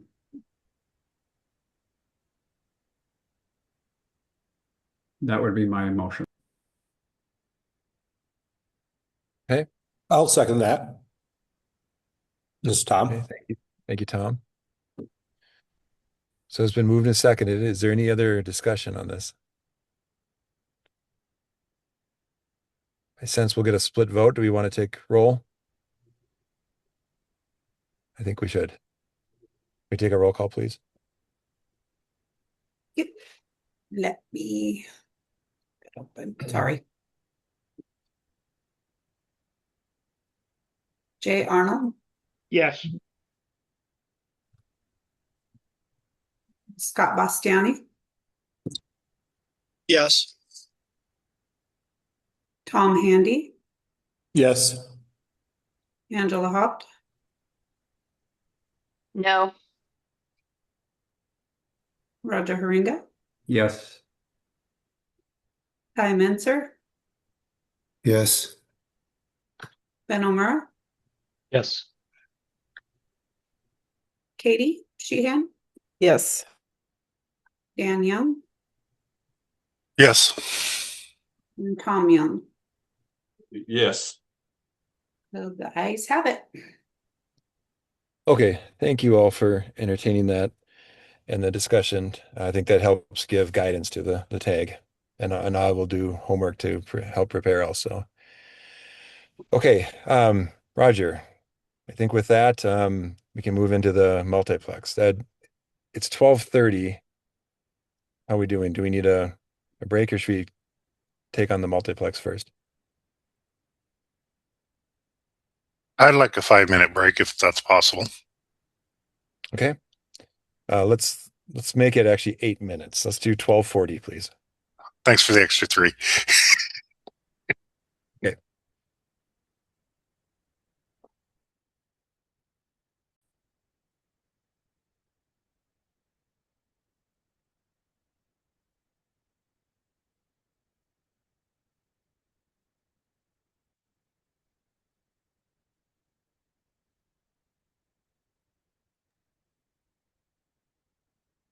All right, welcome back, everybody. Our chair has had a little bit of an emergent situation come up over our break, and I was hoping that Jay, you might be willing to step in as the chair alternate. Happy to. So I am calling back to order the February 20th meeting of the State Building Code Council after a brief recess. Moving on to the next item of our agenda, the multiplex housing code. Roger. Jay, I see a hand up. Ken Brule has his hand up. I guess I would like to see what Ken has to say. Yeah, I'm sorry. I just want to make sure that what the council just did is that you didn't ask for any more additional public comment on the last subject matter or any technical issues. You just want anybody has any more clarifications and comments to do it back at the tag now. Because all I heard was just a motion to let the tag go figure out 3A construction, but I didn't hear anything else about any other technical issues with the document. Is that what you guys want? You're asking that. Go ahead, Roger. You're asking any other edits, etc., to the yes single exit. Yep. We didn't, Ken. I think the assumption that I had is that the tag will be revisiting this proposal. Okay, that's fine. I just want to make sure where I need to make the comment. If it's not going to be here, then I'll try to make it to the next meeting. And for any other public members of the public, our single exit tag is a public meeting. The meeting is posted on the website. we'll figure out exactly when that date is here soon, and anybody is invited to attend. So, and Ken, is your comment to the 3A construction issue that we referred, or more broadly to the proposal itself? It has to do with the 102.2 section and some code sections that appear to be wrong, the references to it. So yeah, it was just some technical stuff, and if it's not going to be done here, I'll wait for the next meeting. Thanks. Okay, thanks, Ken. Ken. Okay, so starting with doing a summary of the multiplex housing. My summary is going to be a little bit shorter. So what we were requested by the legislature in RCW 1927 800 is to include multiplex housing, which is up to 6 units in 3 stories to be built out of the residential code. So what we have done is there's the residential code typically is for single family homes and duplexes. That's kind of what the residential code is designed for, or is published for. Anything beyond that is done out of the building code. What we've been asked to do is to basically write an appendix that falls in between that. So where the building code criteria may be written for any building from a 6-unit, 3-story, like we are discussing here, up to a high rise. We've found that there is the ability to include portions of the building code criteria, sometimes simplified wording of criteria in the building code, put it into this document so that people that are used to building out of the residential code can now do 3 stories, 6 units. The 2 big areas I'm going to suggest that we needed to consider and include is a duplex or a single family residence does not typically have a corridor. And so there's a lot of language in here about corridor and egress because these buildings will have corridors. So there needs to be something. And then the other one is the electric vehicle parking in an apartment building. You have requirements to have EV chargers, and we're all aware of that. That was part of the building code criteria. In a duplex, you don't, and so there's some information in here about parking and EV chargers, and it's if provided. So again, it's similar to the elevator. We aren't saying you have to provide parking, but if you do, you need to then respond or adhere to the criteria that we've included in here. So, Angela, go ahead. Yeah, sorry. What was your corridor concern? There in the residential code, there isn't really much in the code about corridors, corridors or exit corridors, egress corridors, because in a duplex you don't have it. So we've had to put that information into this. Okay. So with that, I will hit Ben. Go ahead. Yeah, and I guess, Roger, with that, another consideration would be like the interface with the energy code as well, and the definition for how these multiplex structures would be considered for energy or commercial. And that is addressed in here, Ben, and off the top of my head, there is a code change proposal in the residential energy code that includes multiplex housing. So I think that through that code change proposal in the 2024 code, my understanding is in the residential energy code, there is something that it says these are to be built under the residential energy code. Correct. And that would be my intent for what the legislation was looking for. Thanks. Yeah, so that's a good point for everybody. These are would fall under the residential energy code. And we believe the language between the code change proposal that's in the residential energy code and the language we have here in this document somewhere that is clear. Okay. So again, there's charging language. This is an appendix, but it is adopted statewide. The language that is in the actual residential code you see on your page there. Basically, there is an exception number 7 that is added to R 101.2, the scope that says multiplex buildings shall be permitted to be constructed in accordance with the IRC as modified by Appendix XX. Again, XX meaning we will figure out what the number is. There are 2 additional modifications to definitions in the code itself. The definition for building needed to be include multiplex. So, and then we've defined multiplex down below, which is a building of up to 3 stories above grade plane, containing 3 to 6 dwelling units consolidated into a single structure with common walls and floors.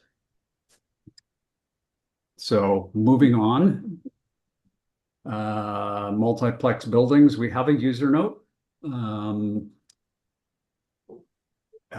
Basically, the user note says we are intending to comply with RCW 19-27-800. There is a scope section. Basically, multiplex, they have to be, let's see. Multiplex buildings have to be adhere to all the conditions limited to residential apartment use only. We do say that there can be areas used for means of egress for bicycle parking, mail packages, shared laundry, trash bins, as long as they're separated from the building. And they're separated, so we're saying that you can have those. This is a small multi apartment building. Total floor area shall not exceed 8,000 square feet. The building shall not exceed 1 basement and 3 stories above grade plane. That was a lot of discussion on a steep hill site. Can you have 2 levels of basement or 1? We felt like at the end of the day to simplify this and allow 1 level of basement and 3 stories above the grade plane. Basically, if you have a little bit more complicated building, then you're just going to have to go to the full building code to design it. But if you're going to build it out of the residential code, you can have 1 basement level. Mezzanines and lofts are permitted in accordance with R314 and R315. Dustin, there is a 4 there, and I am not sure if it was meant that this note be, I think that note is meant to be number 4. It was number 4, and when I moved it out, I neglected to remove that number 4. So there's not okay. number 4 in there. There's not a number 4, but basically the rest of 101.1 says, basically it says if you're not complying with this, then you just build it out of the building code. Definitions, we've had to add some definitions that are specific to this appendix. You'll see some parking spaces, load management systems, circulation path, corridors, EV charging, exit passageways, means of egress. Basically, these definitions are not necessarily in the residential code because the residential code doesn't anticipate shared corridors or shared stairs. So we've had to bring those definitions in. Some of these, when we bring those from the building code into this document, some of them are simplified because again, we have limits to exactly what we are allowing just in the by the building itself. Fire protection features.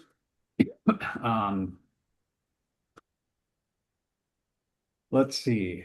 Fire resisted rating assemblies are required. I think that the fire resisted rating shall be determined with one of the following, and these were brought in from the building code. Those 3 possibilities that show of your fire rated assemblies. Basically, it's real clear that the fire rated assemblies extend to the exterior wall. You can't have a higher fire rating above and a lower fire rating below. again, just some of that language that came in from the building code. We deal with openings. Smoke and draft control is required. And Angela or anybody else, if I stumble over all of these, please comment. Dwelling unit and common use. So the separation is defined here. Openings, how you do openings and penetrations. We talk about how to do that again in the residential code. In a duplex type scenario, you basically, I believe, you don't have any openings that go between units. So you may very well have this plumbing, that kind of stuff, when you start stacking units on top of each other. Automatic sprinkler system. So it says that you have to sprinkler it. This is an NFPA 13R. So again, the last proposal, we said that you had to go to NFPA 13, which is the commercial sprinkler. This one, you're allowed to use the residential sprinkler, but we are saying that you have to sprinkle these buildings. Have to provide a fire extinguisher. Basically, fire department access and water supply. Let's see, I think that's, yeah, fire separation. So those are just kind of, if you're going to build multiple buildings, we basically have just directed you to those tables. Means of egress, again, there's a whole discussion. There's a whole lot of language in here about means of egress because that is not typically included anywhere in the residential code. So I am going to go through probably, I don't know that I'll go through all of these. Again, this is open for public comment.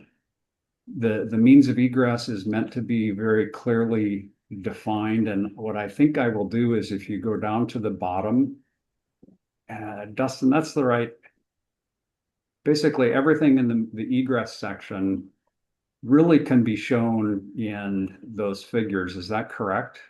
Maybe not. Yes, but these kind of are illustrating different configurations of these to demonstrate like the corridor egress components. Yeah. And our drafter for these figures is not here, and I can do my best to try to illustrate it, but you know, I think that the figures do kind of speak for themselves. Okay, so I will go through the language up above. Being a structural engineer that's not dialed into all of the details of this, I actually find often it's easier to go through and look at the figures that it makes it a little clearer for me. Maybe I'm a visual learner. Tom, go ahead. Yeah, thank you, Roger. Okay, so I know there's a lot of little details, but in kind of going through and discussing, maybe you can help point out those elements that addresses that let's see, where's it? To build according result in housing being easier to build and more affordable without sacrificing quality to safety. So I think that is really the main point of this RCW. And so maybe you kind of point out those things as you kind of go through your discussion. I think I can say at a general level, Tom, if you're going to build these today, you would build them out of the building code. And so there are things that are relaxed from the building code. And there is a document that Richard put together. I haven't gone through the whole thing, but so basically it's really clear that I will try to identify those items that are a relaxation from the building code. But you just need to remember today, you would have to do a full building code design for these. So I'll do my best. There may be some other members that can point out some other things that will save cost. I'm not sure.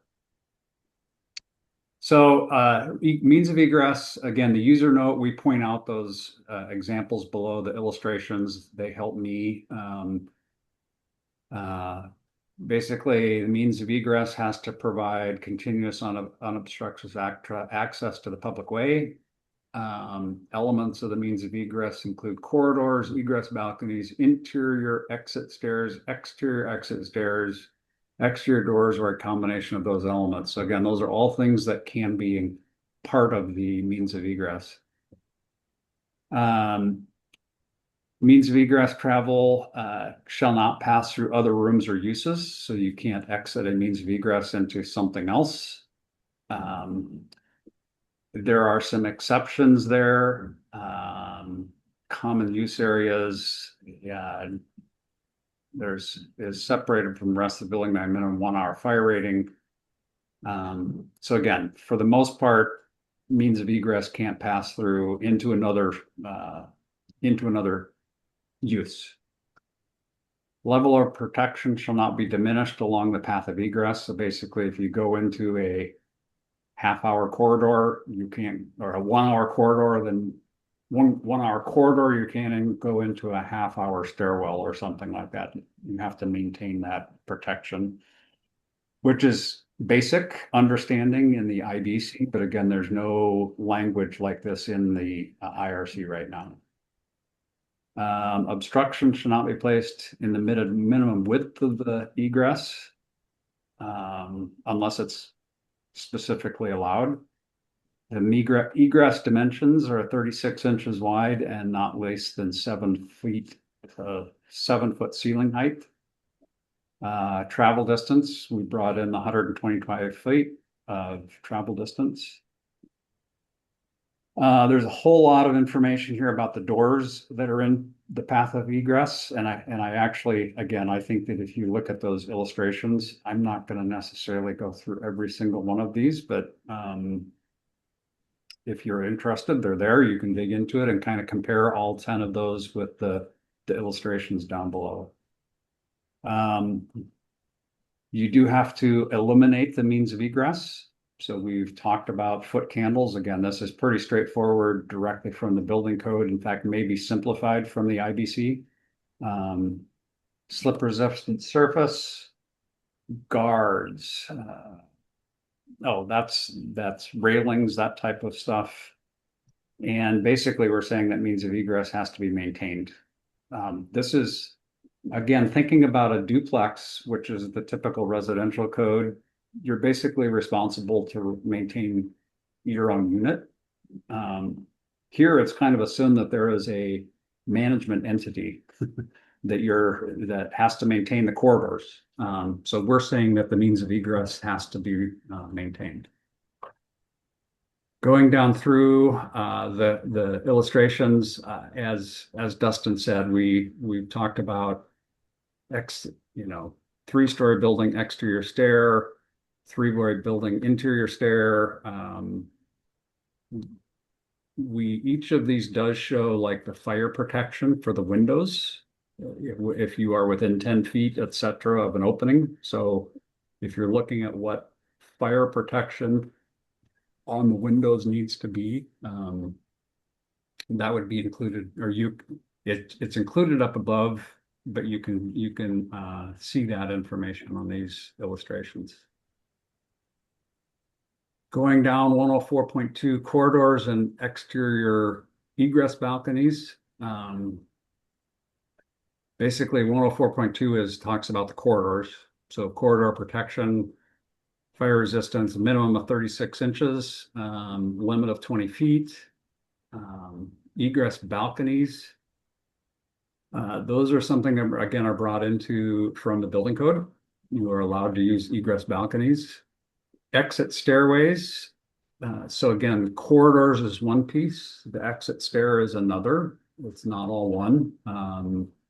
So we've defined riser height and tread depth, which is 7 and 11 stairs. I think if you have an interior stair, you can be a little bit less in your unit, but since these stairs are basically open to the public, it's the 7 and 11. Landings, openings, all of the section 104.3 is basically defining exit stairs. And I guess, addressing Tom's comments, the stairs and the corridors they are simplified from the IBC. So that would be, rather than building full IBC, there are elements of this that are relaxed. So theoretically would be less expensive.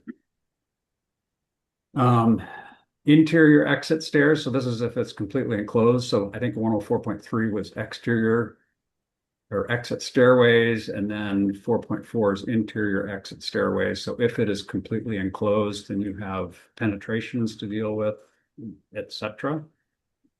And then 104.5 is exterior exit stairs.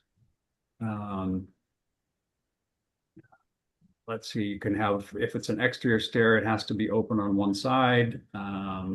Side yards, if it's open, you can't be open and have another building 2 feet away. So it defines what that looks like. Adjacent lot lines, fire separation. So it basically, if you're going to have an exterior stairway, you can't be right next to another hazard.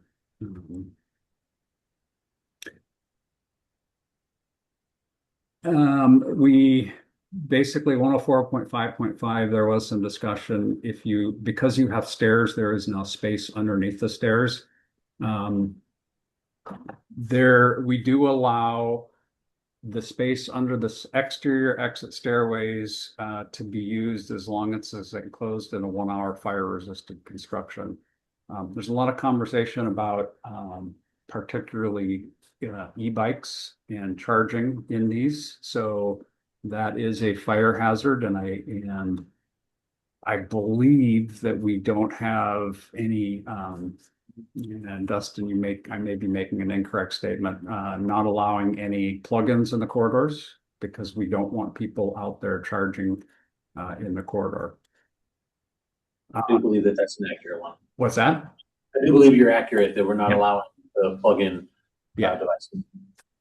And then ramps, because again, on a duplex building where there are two, what I call families, there may not be the right term code-wise, but 2 families, there are now 6. And so we felt like it was important to have some ramps that people are getting, very clear that people are getting away from the building.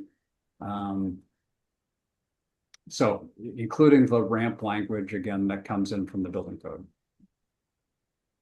Parking requirements, 105. So I want to point out where shared on-site parking is provided, those first, 6 words of 105.1. We are not requiring parking, but if you are providing shared on-site parking, then you need to include some requirements for EV charging. And that is to meet the requirements of the other RCW, which I don't remember what that number was. The EV charging requirement. We went through, and again, this is this falls in between the building code. The residential code has no requirements. Well, I take that back. The residential code requirements are basically if you have an attached garage, I think that you have to provide a circuit for a charger. I may not be completely correct. Whereas if you're a building code, thou shalt provide at least one EV charging, I believe. So what we have done is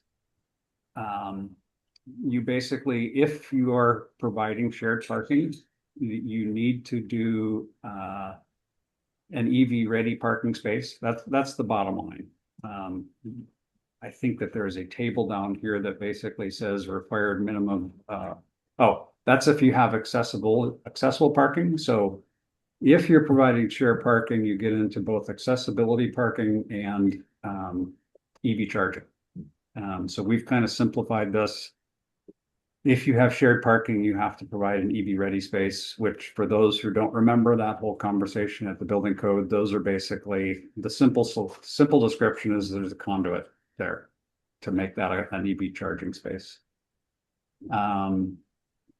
We do allow automatic load management system. So again, trying to anticipate if you're providing the EV ready, you do have to provide a dedicated space.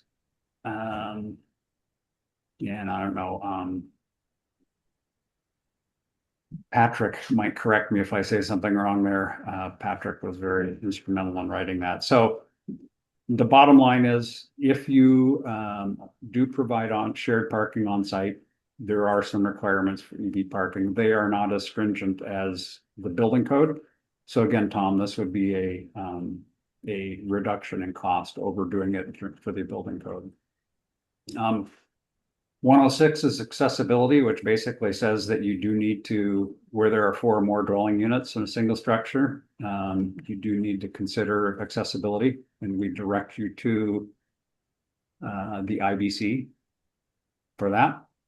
That was one where we decided to try to bring all of the criteria in, didn't make sense, so we just direct you to the IBC. Elevators, 107.1 again is where provided. I want that to be really clear. We're not requiring elevators, but if where they are provided,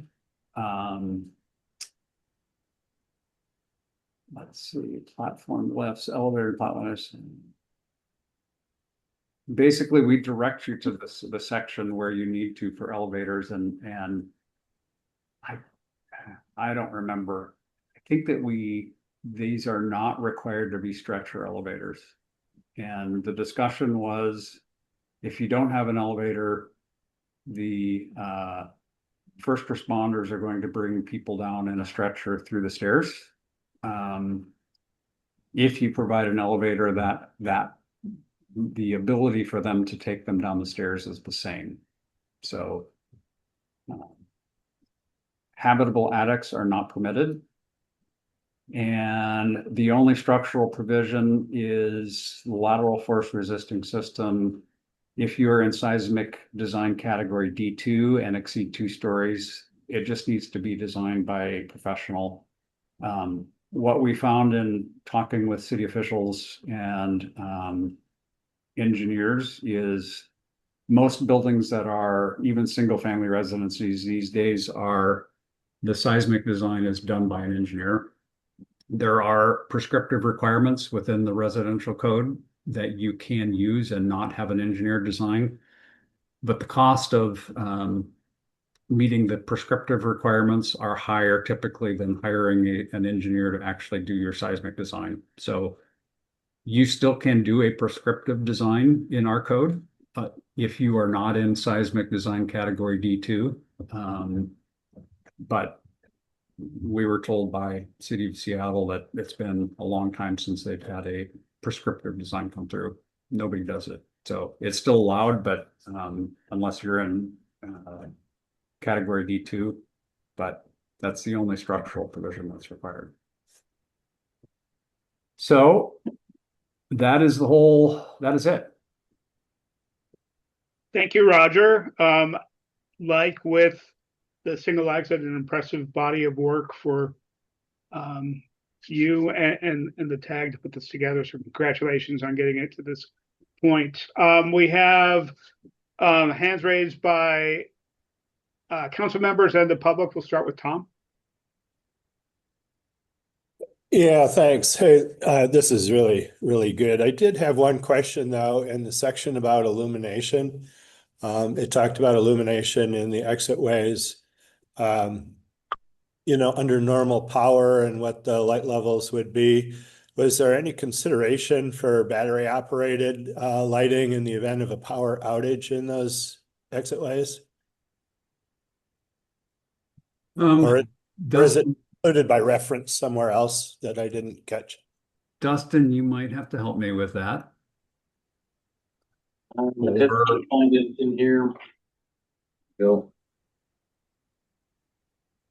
And Tom, what exactly was the question again? Yeah, in 104.15, it says means of egress illumination shall be provided from the exterior of the dwelling unit to the public way. Means of egress illumination under normal power should be not less than yada yada. So there's nothing there that says, well, if their power is out during an emergency, there's no illumination available. In the building code, of course, you have to have battery operated lights that would illuminate when the power goes out. And I'm wondering if consideration for that was given in this discussion. I don't recall a specific conversation where we talked about, like the battery frog eyes that are required in the commercial buildings. The residential emergency egress lighting, there's no real provision in the residential code for the battery standby power. It's something that could be considered for this, but I don't think was specifically considered for this appendix in the residential code. Okay. I mean, it seems like it would be a pretty worthwhile, low cost thing to include. So anyway, that's my comment on that. Thank you, Tom. Richard, go ahead. Thanks. Yeah, this is just to kind of enhance and talk about more about what Roger was bringing up with regard to a few things. With regard to the means of egress, there currently is a means of egress section in the IRC, as you all know, but there is no shared means of egress allowance in the IRC. So, single family, duplex, townhouses, they all have direct and individual access to the outside. And I think that's one of the biggest things that we're really trying to key in on when we tried to bring some of these provisions in from the IBC, was to make sure that we're mindful of all the important elements of protecting that shared means of egress, right? While at the same time trying to make it as prescriptive as in the way it reads as we possibly could. And so for an example, we still brought in fire rated construction for the corridors, but we didn't bring in the concept of fire partitions or fire barriers for that matter, for the stairs.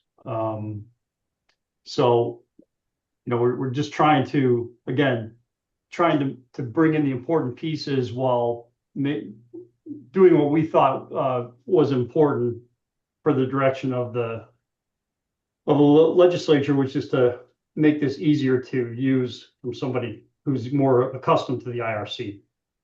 And then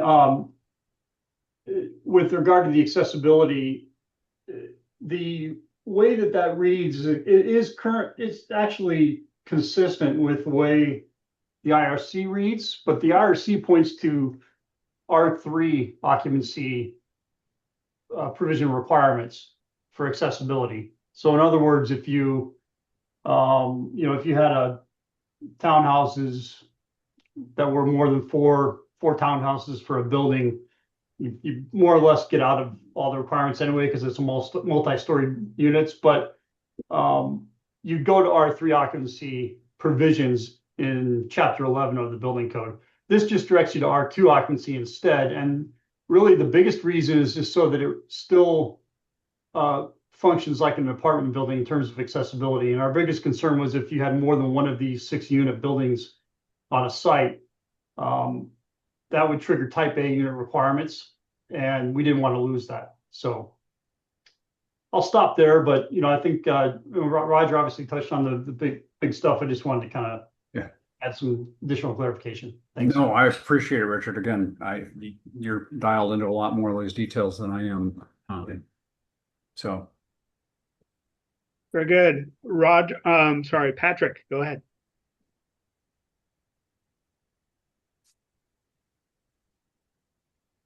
Apologies. Yes, thank you. I want to start off, just appreciate Roger and staff for listening to feedback on the process for this, for the single exit multi-plus housing tag. I appreciate all the volunteer time and the efforts from tag members and members of the public. A lot of really good technical discussion and effort went into crafting this in the single exit proposal.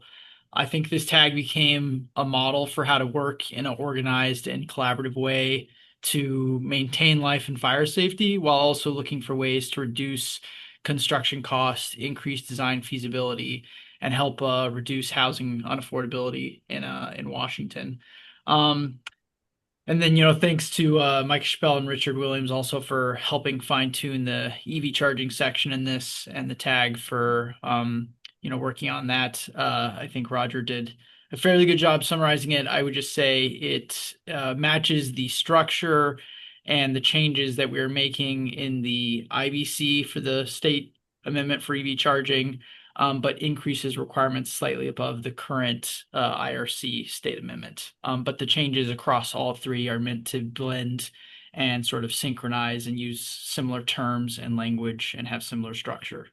Look forward to seeing this continue in the rulemaking process. I've already heard from some builders that are interested in building these types of buildings under the IRC. Thank you. Thank you, Patrick. Micah, go ahead. Thank you, Chair. Thanks, Patrick. Yeah, I appreciate all the effort from everyone. I did have a question on the EV, though. If Justin, would you wouldn't mind scrolling to the accessible section of the EV requirements? I'm looking at this version. I kind of have some concerns that something may have been missed or overlooked, even by me. If you read that section 105.3, it says EV charging infrastructure shall be provided in accordance with table 105.3. You go to 105.3 below. I'm not sure that's clear on what has to be provided.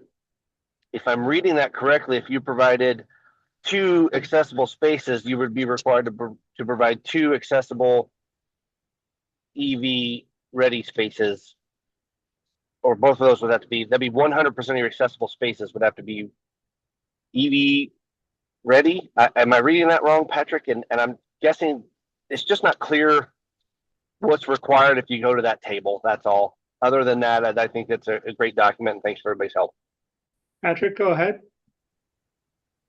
Yeah, I think what's happened is this is a bit of an evolutionary change where originally it made more sense in some of the earlier revisions where there was different requirements, whether you had 1 or 2 accessible spaces. But as the tag wanted to change things and simplify it, the intent is that it's based off the number of accessible spaces that you're required to provide.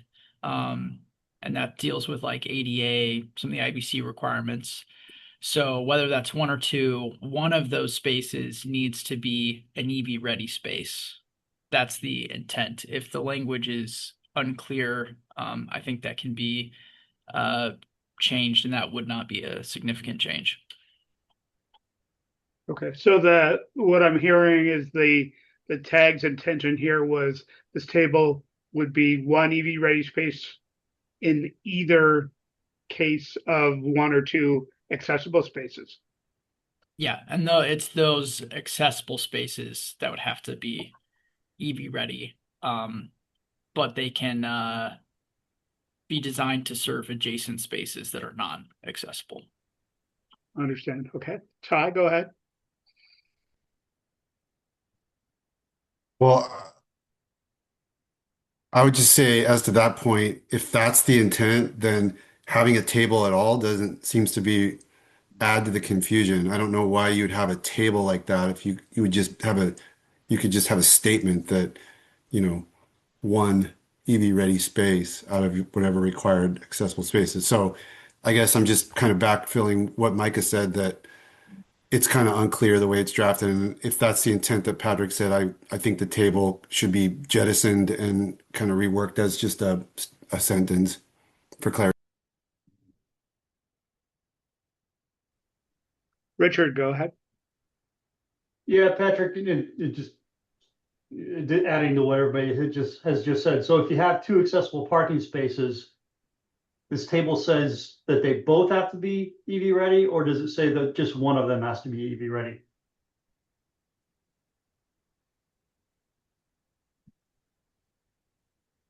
Richard, go ahead, Patrick. I believe the intent was that it was just 1. And once again, I'll say the table made more sense in an earlier revision, but the tag made some changes, so now it makes less sense. I support if the council wants to have staff remove that table and just have the intent be reworded into the primary paragraph. I'd support that. Because Patrick, I would say that, I mean, if we keep a table, maybe something to the effect of a minimum of 1 EV ready space would be in each one of those. But then again, that almost, that again, I agree, that probably negates the necessity for a table. We could probably lay that out in some sort of language that makes that clear without having to have the table. Thank you. I have a question for Dustin. What is the action that SBCC is taking today on this? Are we referring it to the CR 102 process? That was the intent here today, but with the movement of the other single exit proposal back down to the tag, we're already planning to have that tag meet again, so we could move this one back to the tag to address these comments here today. Roger, any feedback on that, on cleaning up 105.3? I would love to get beyond. So this looks like, in my opinion, this is just basically a wording change. The intent of the technical information there is that one EV ready space is required if you have an accessible space, whether you have one or two. One of them needs to be EV ready. I would love to send this to the CR 102 with the caveat that the staff will rework the wording to get rid of the table and work that technical information up into the 105.3 wording. I think that we can I would like to suggest that we can allow the staff to do that, knowing that it's going to then go into the public comment. So if somebody doesn't like how that particular piece of information got moved, they can be a public comment and we can pick it up later. So I would like to move it along move it into the CR 102 process. That would be my hope, but I'm happy to listen to Richard and Micah first. Yeah, Richard, go ahead. Roger, I agree with you that I'd like to see this moved along as well. To that, and I'd like to bring up, just at least mention the 2 or 3 issues that we have been that we discussed in some detail on the February 3rd meeting. You know, the one about the stories above grade plane language. We did land on that 1 basement and 3 stories above grade plane, which I think, you know, I'm okay with, but it may warrant some further discussion, possibly via public comment. You know, I would just point out that currently that language is in alignment with the IBC single exit provisions out of that table 1006.3.41. So there's the one issue. The other couple, the idea of possibly moving the user notes into the main body, you know, that we had decided that wasn't as important in this case, but it may come up as something to discuss. And then finally, that we struck a section out of the corridor portion that talked about supply fans in corridors. So in other words, we were introducing some IMC language into this, and it was pretty much the only IMC language that we did propose. So we struck that language from the February 3rd meeting. You can make an argument that maybe we should have left it to discuss it further, and if the public comment would have eliminated it, but it's gone. So maybe that comes forward, and I think it's addressable via public comment. I personally think that section M1301.1 of the IRC already could be used to utilize the IMC in cases where you have something like this where we didn't address it via the appendix. But those are the 3 things, Roger. I just wanted to point that out, but I agree with you. I think I'd like to see this get advanced to the next round. No, I appreciate that, William. Richard, yeah, there was a lot of discussion on a lot of different topics. I am proud of the group and where we've gotten to. Certainly open to additional. And I'm sure Micah will have another comment to add to that. Of course, Micah. Thanks. That this doesn't, I think the items that are pointed out could be addressed in some type of public comment. I don't think it needs to go back to the tag. It's not significant enough. I definitely think the accessible table here could be addressed in public comment. Also, the item Richard mentioned, I totally agree with on the ventilation. It was something that is a Washington state amendment in the mechanical code, and it would not be in alignment if we didn't have some type of inclusion here. And I believe that Richard indicating that a pointer that's coming from the IRC mechanical section is appropriate and would capture the item or capture the pointer to put you over to the mechanical code to have this put in, this ventilation, or if you use this ventilation, and it's about smoke detectors and all this stuff of tying all that together. So I do believe that is an important thing, and that could be addressed in public comment, I believe, as well, as long as we bring it up here and you all are aware of it and it's not a significant shift. I believe we're set. Thanks for all the work. Appreciate it. Okay, thank you, Micah. Richard? Yeah, well, while we're on the subject, just in case, I'll read that section real quick. It says and this is again coming from Chapter 13 of the IRC. It says installations of mechanical appliances, equipment, and systems not addressed by this code shall comply with the applicable provisions of the International Fuel Gas Code and the International Mechanical Code. So I think that gives us a proper and appropriate pointer to get back to the IMC if something comes up that the building department runs into that's not specifically addressed by our appendix. Okay. Good things to address after the public comment process.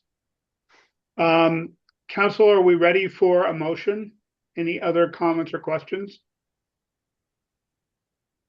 Roger, would you like to make a motion here? Yes, I would make a motion that the State Building Code Council move this single exit code change proposal on into the CR 102 process, with the staff making the editorial change to 105.3 by eliminating the table and including that information into the wording of that section. I'll clarify this to the multiplex appendix. Oh, sorry. Yes, multiplex. I'll second that with the change to multiplex. Okay. It's Dan. It has been moved by Roger and seconded by Dan to direct staff to release the multiplex housing appendix for the CR 102 process with the editorial change on table 105 to eliminate table 105.3. But also note for the record that Todd Byweather has joined us at least by phone, so you will be voting. Is there any discussion? Seeing none, all in favor signify by saying aye. Aye. Any opposed? Motion passes unanimously. Again, thank you to the TAG for an impressive body of work and look forward to this moving through the process. Item 8 on our agenda is the IMC preliminary cost benefit analysis. Dustin, you want to introduce this one? Yeah. Over to Ben. So on this one, we had this at our MVPE committee meeting last week. And at the beginning of this meeting, we characterized that the IFGC is not included in that.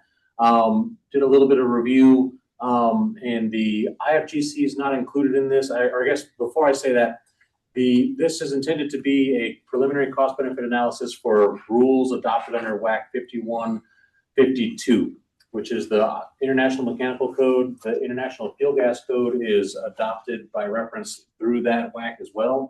The reason IFGC content is not on this one is because all the proposals for the IFGC were denied. And so, just characterizing that a little bit on here. As we went through the last meeting, we had a couple modifications come out of this one, and we've incorporated those in here. I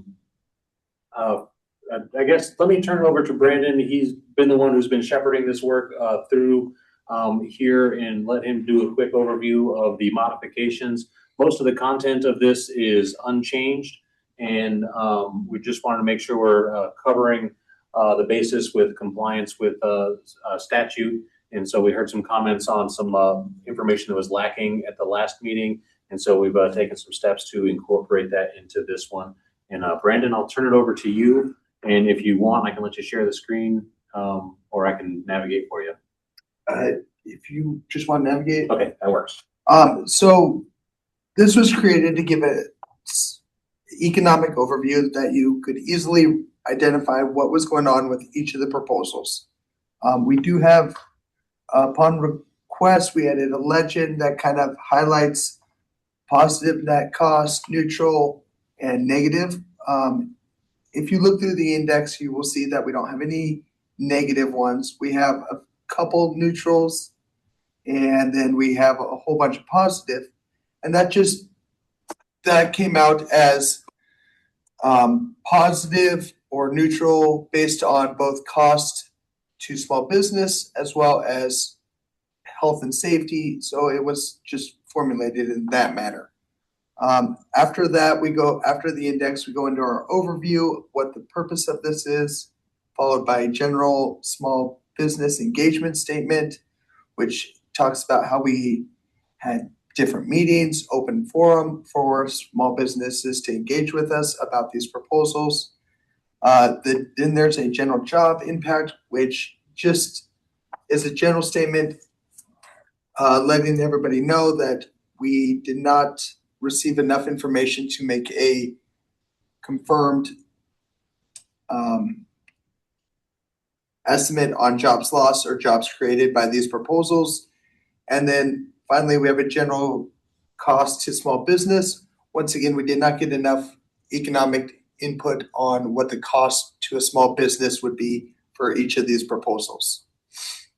Then it goes into our key findings, the net economic impact for all proposals, neutral to positive, small business burden, public benefit, and industry alignment.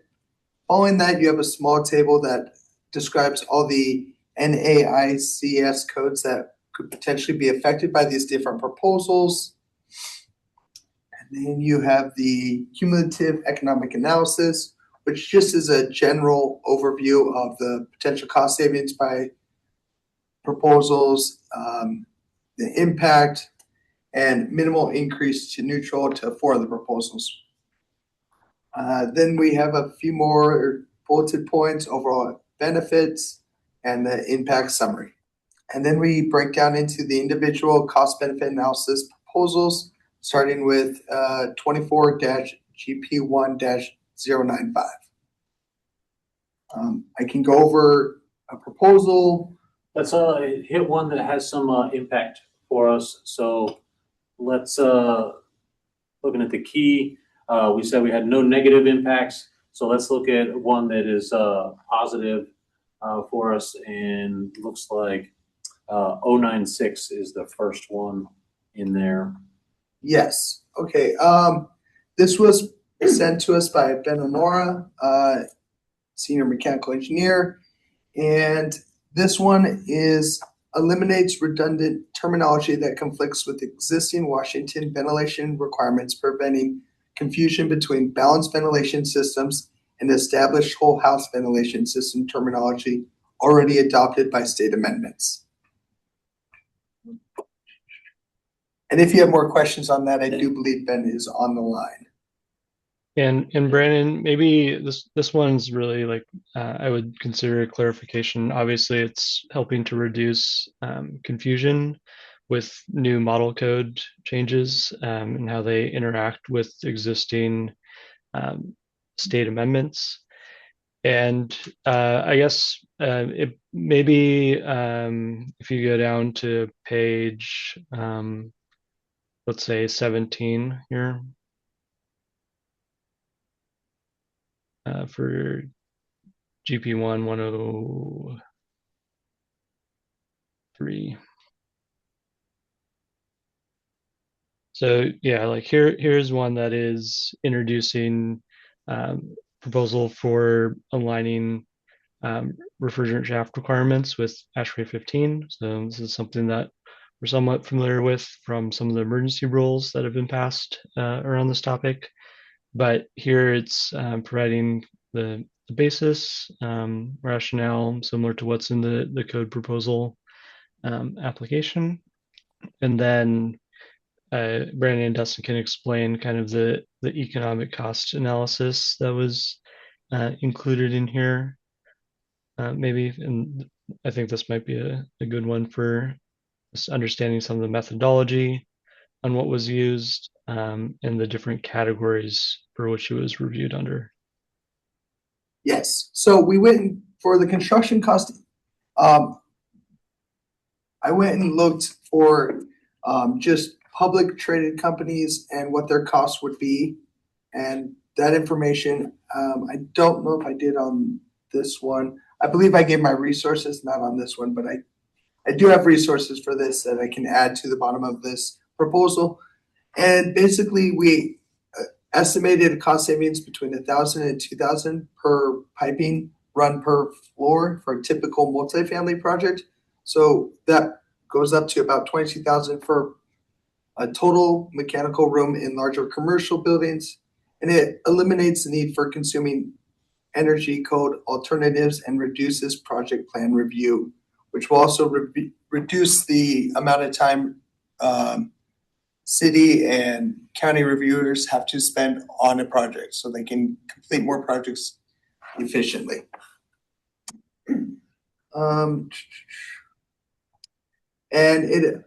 Then we go into the economic benefit analysis, a direct cost saving. As Ben said, this will align with the ASHER 15, which could save, once again, 1,000 to 2,000 per run per floor.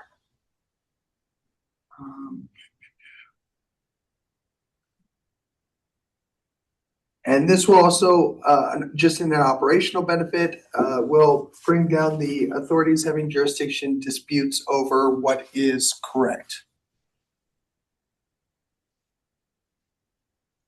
And it aligns with state and federal climate goals and affordable housing by reducing construction costs and environmental impacts and surplus fire rated.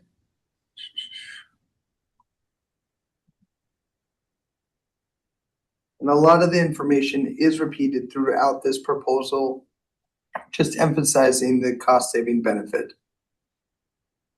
And then if you get down to number 5, you get to the least burdensome alternative. And it talks about aligning with ASHER 15-2022 is strongly recommended. And mitigation is required, no required. The amendment is the mitigation. And then it has a conclusion. And that's just one of the, I want to say there's 14 proposals. 13, 14. I believe it's 13 proposals. And so with each one of the proposals, as we look at them individually, we try to take the same tack on each one of those where we take these same components and review them, make an analysis of the costs identified through the tag meetings via other input from the public, and trying to come through and give good information for the council to justify the rulemaking moving forward. As we've moved these through the committees twice now, we've heard positive feedback saying that, these are improvements over what SBCC has done in the past as far as content and methodology. And, we're trying to improve that process moving into the future as well. And so as we can go through a couple more proposals, but we'll see a lot of the same type of comments that staff has undertaken some research to shore up some of the economics that is presented in the proposal documents that we received, and doing our best to bring clarity and justifying the reasons for moving these proposals into rules applicable in Washington. And so if there's any that we want to go and look at individually, more than happy to do that. But for the most part, most of these are not bringing negative impacts to cost on our codes, and are bringing either cost savings or neutral impacts to the code users. And I see, Roger, you have your hand up? Yeah, I have a comment and a question. My comment is I want to thank you, Dustin and Brandon, and the staff. I think this is you turned it an improvement over what we've done in the past. I've been through one code cycle, and I think this is a very strong improvement over the economic impact information that was provided in past. So congrats. I think this is wonderful. And I love the executive summary and then the detail that you can dig into. So the format is very, very good. That's my comment. My question is, I am just curious procedural wise, and Dustin, maybe you can correct me or clarify for me. So this is a report that the staff put together. Has the work group on economic impact gone through and reviewed this information?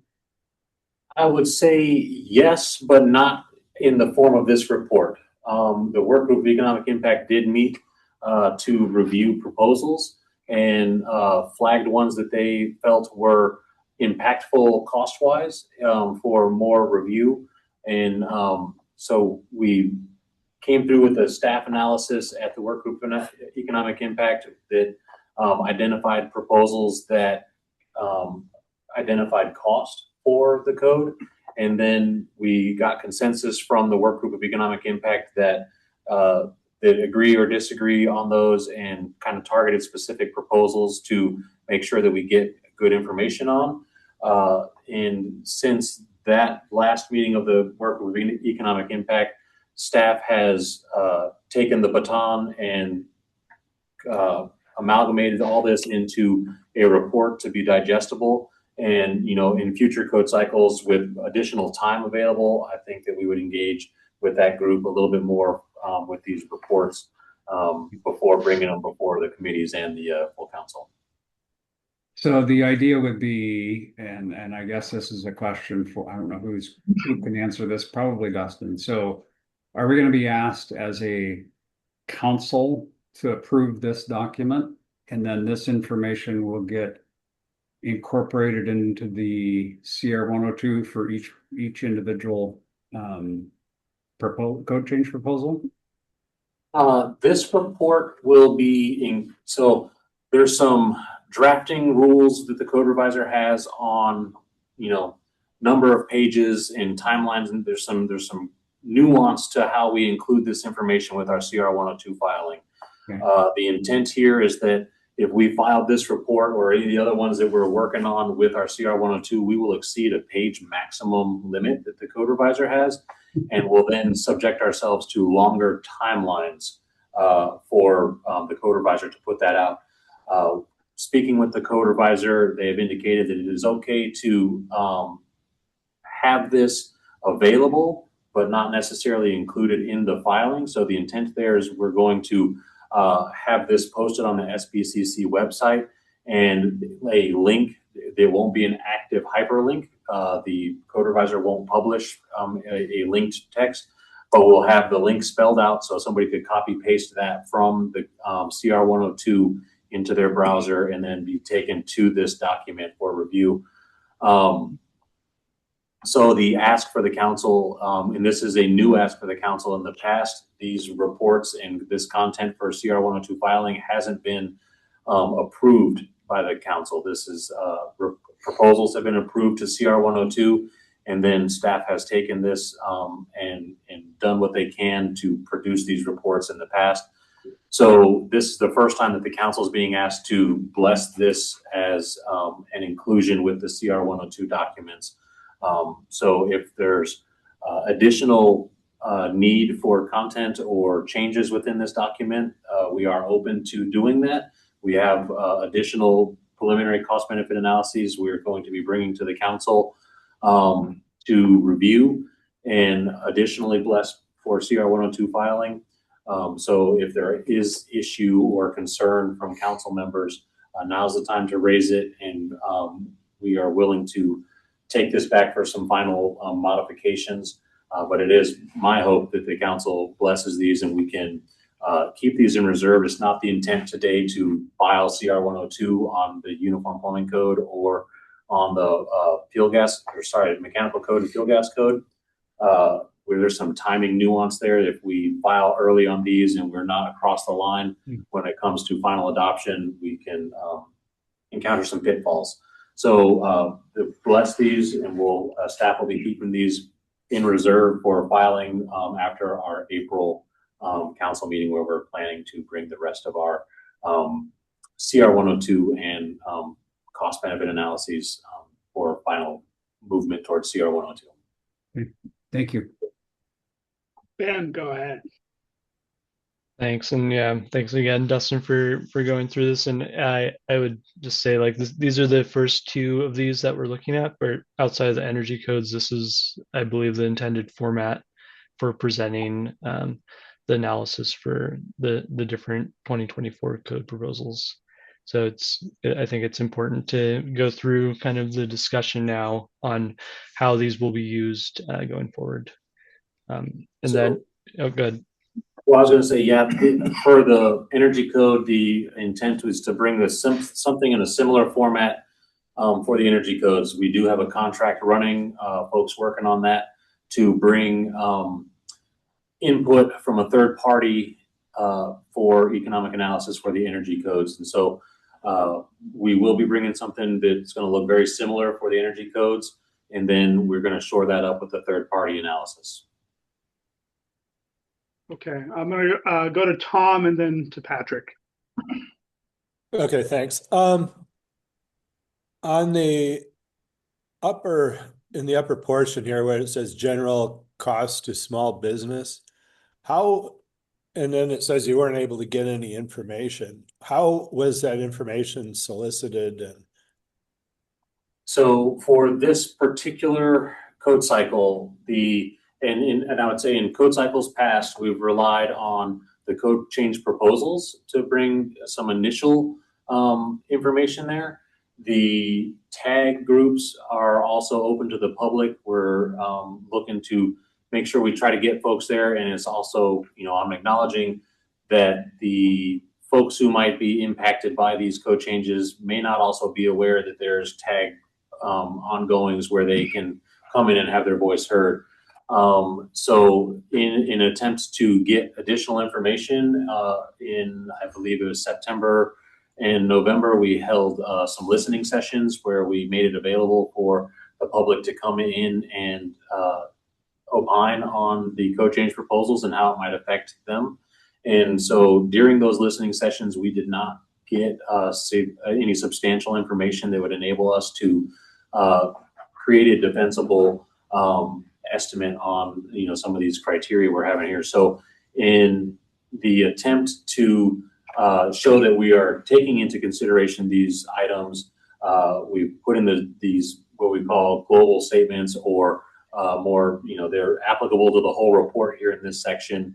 And if we had anything that identified a specific change with a specific proposal, we would have included that there. So for what we have here today on this one, for the IMC and the UPC, we don't have anything that's proposal specific.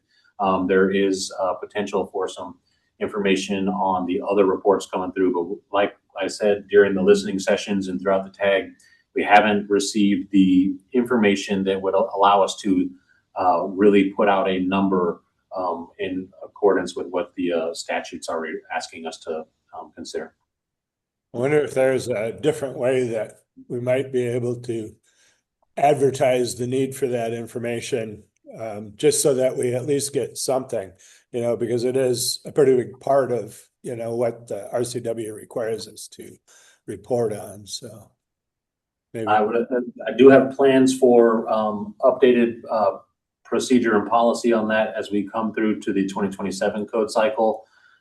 As we are looking for the remainder of this code cycle, at the time when the listening sessions were conceived and executed, the code delay that we are under right now was not in the same status. And so it was viewed that we didn't have enough time to engage in a way that would get us meaningful information. Suggested by some proponents that are on the call here today, surveys would be a great way for us to engage and get some information out there. A listening session that is advertised with a little bit more time would also be another way to get us some additional input. And then as a final idea on getting better information for us, having clear guidelines and a policy in place for acceptance of the code change proposals in the first place.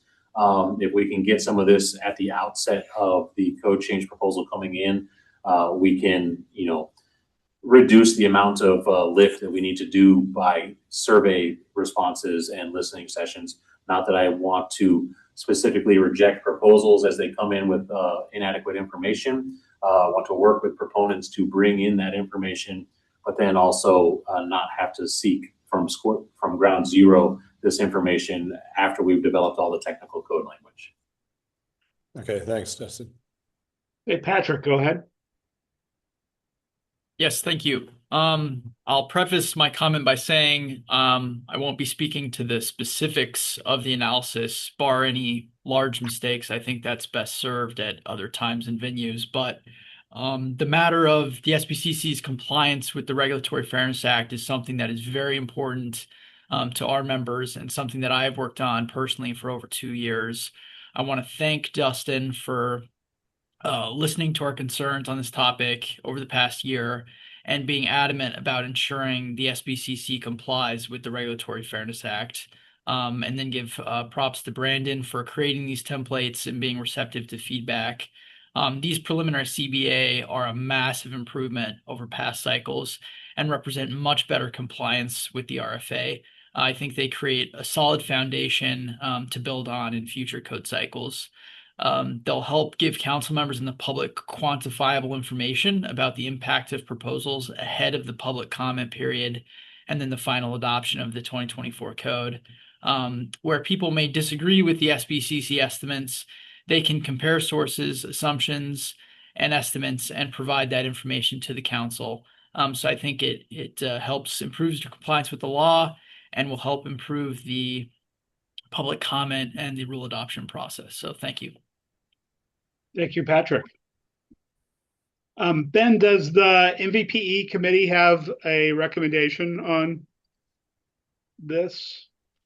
Yeah, so the committee reviewed and we came back with some of the kind of formatting and presentation items that you see reflected in this version today. And then I think we were going to leave it to the council to look at some of the findings and provide the kind of consensus opinion on kind of where to move forward with it. And like Dustin said, moving it forward so it's available to support the CR 102 process moving forward. And then one thing that I would like to mention at the end of this document is where it kind of goes through the checklist for the different and items that are covered by the RCW requirements here. And we discussed this at the committee meeting, but this is intended to look at the kind of whole package of proposals for, in this case, the IMC altogether and analyze this like the whole CR 102 package basically on its kind of combined effect. So I don't know if we want to go through this, but that might be helpful too. Brandon, would you mind leading us through it? No, don't mind at all. So on screen, you'll see the Appendix A, which goes over the RCW 34.05.32A. And then the first thing you'll see is the statute rule that it implements, and it's for public health, uniform statewide standards, energy efficiency and environment stewardship, and economic efficiency. And this just follows along with that RCW. You'll then go to B, which explains the rulemaking needed to achieve the goals and objectives of the statute. And then we just gave a brief, excuse me,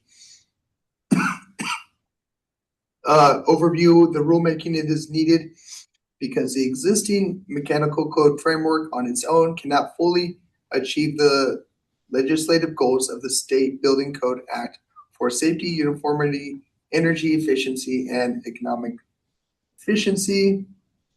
And it goes in about why we need these amendments. And then we go to 1/B, and then it goes into no rulemaking, keeping the status quo, and goes into the different effects that would have. Voluntary guidance, delayed adoption, just similar issues that are in that requirement by the RCW, and then we just laid them out here for you. And then it goes into was a preliminary cost benefit analysis made available, which is this document, and then tells you which sections to look in.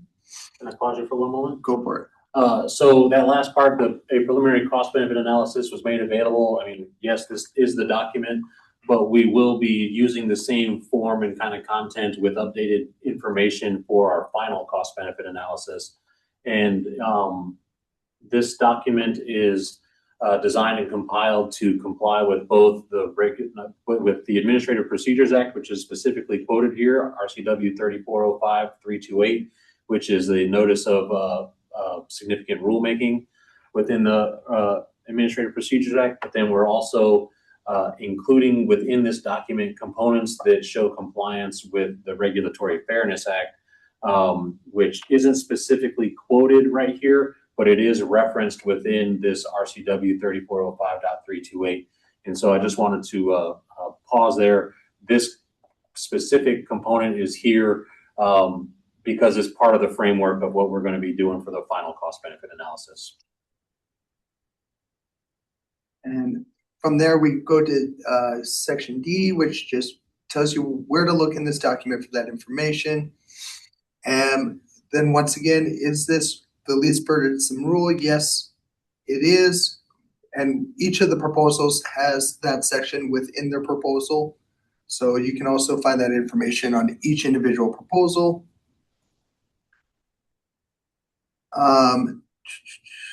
Then it goes into F.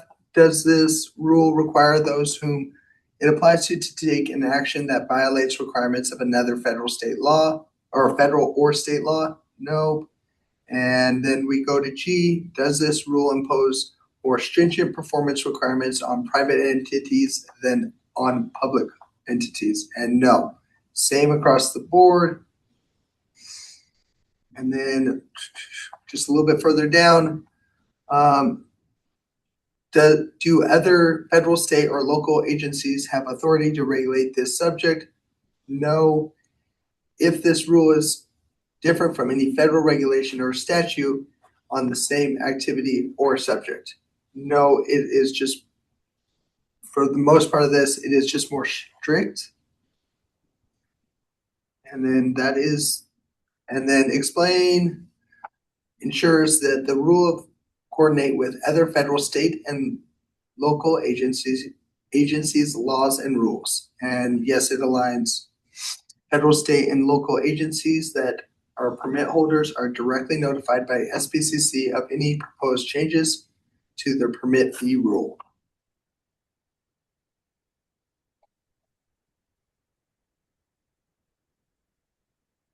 Okay, thank you, Brandon. Ben?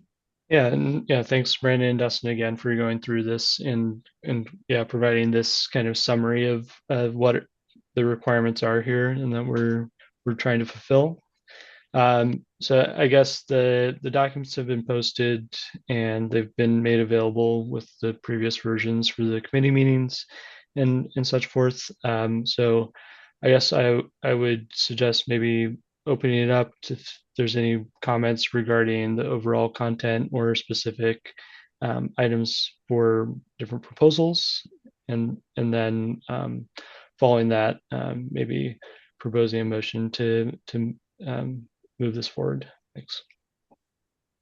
Okay. Is there any questions or comments on the preliminary cost benefit analysis?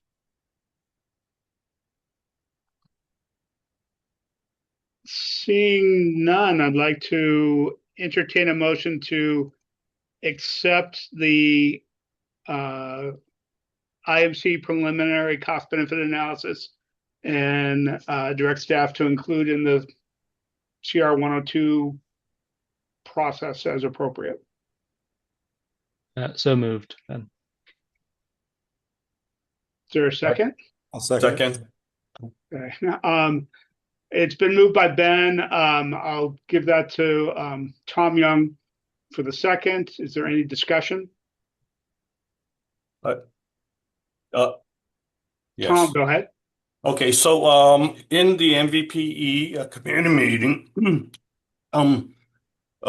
this economic impact analysis was highly praised, the work, the quality.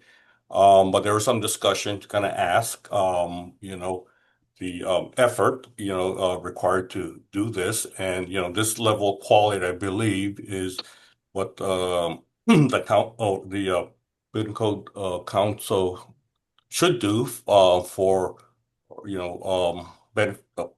public benefit, so that public can more fully and clearly understand what we're doing here, and also to get us in compliance with the laws.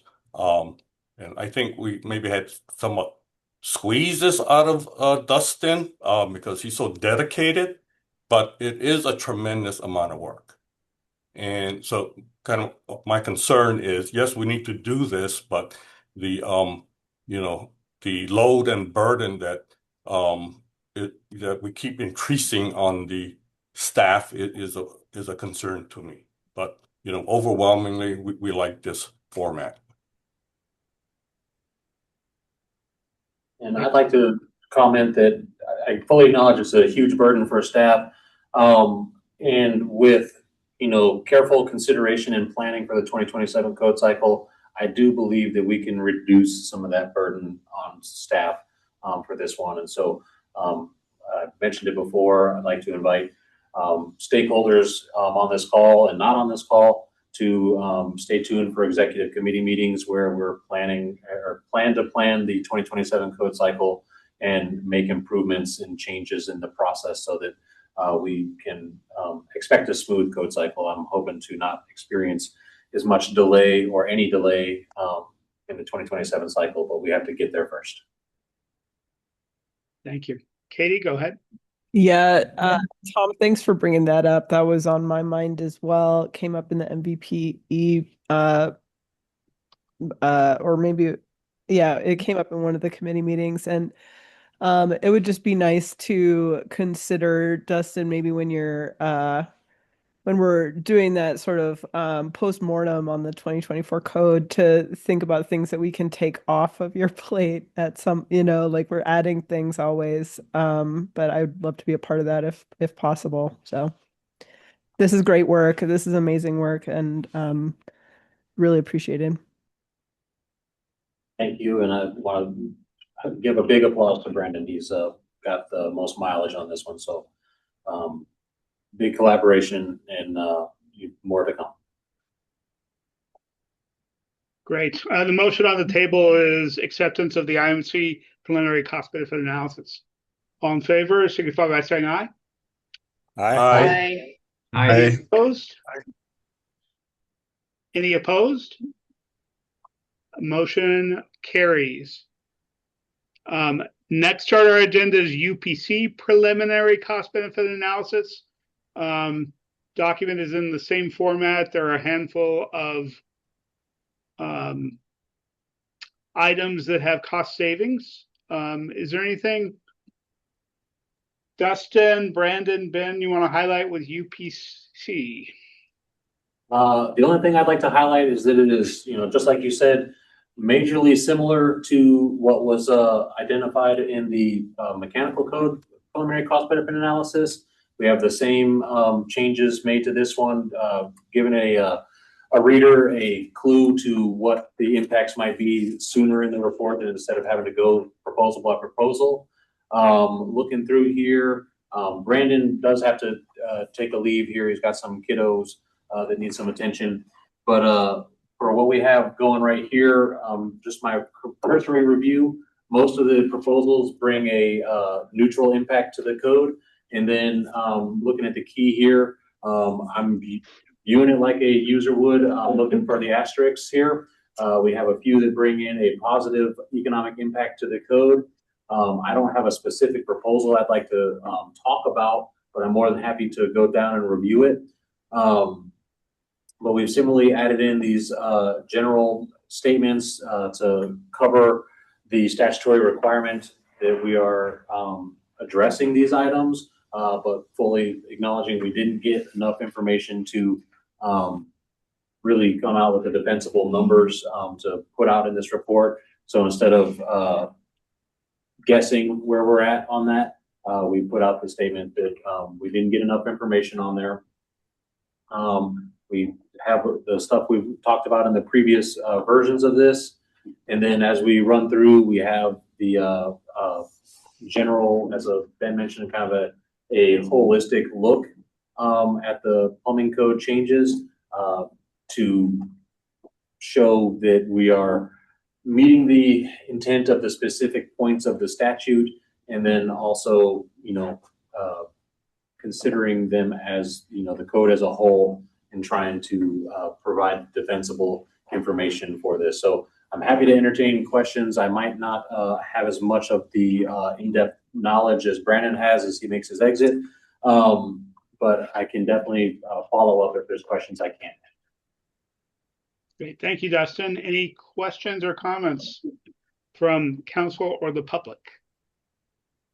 Jay, I'll jump in and just mention that similar to the IMC, like both the plumbing code and that one really have most of the majority of the proposals are really providing additional options or aligning requirements that were introduced in new model code language with existing state requirements.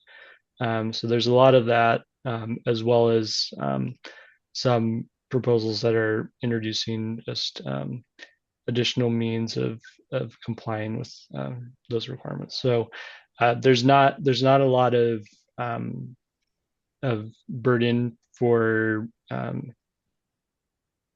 the contracting side, the installing side, or the design side, is they'll have more options. There of course is more potential burden for some of the review side, and with any kind of change in the code, obviously there's new information that has to be kind of acquired to be able to administer that. So there's obviously with any proposal going to be some burden, but I feel it's pretty minimal, and I think the analysis here goes into some projections for that. So you see different reviewer time savings, or in some cases ads, but overall, as mentioned, these proposals are deemed to have a neutral or beneficial effect.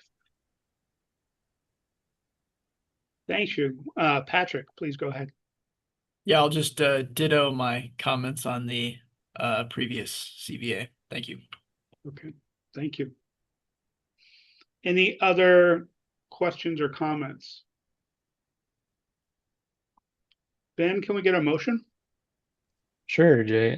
So I would like to make a motion that the council accept this preliminary cost benefit analysis for the 2024 UPC code change proposals and include it as appropriate into the CR 102 process. Okay, is there a second? I'll second that this time. Okay, it's been moved by Ben and seconded by Tom Handy to accept the UPC preliminary cost benefit analysis included in the CR 102. Is there any discussion? Seeing none, we'll proceed to vote. All in favor signify by saying aye. Aye. Aye. Aye. Any opposed? Motion carries. Great. And again, Dustin, thank Brandon when he is back in the office for the body of work. As mentioned, it's a lot of detail there and much improved as than what we have done in the past. We're now on item 10 of our agenda, other business. Do staff or council members have any items of other business? Tom, go ahead.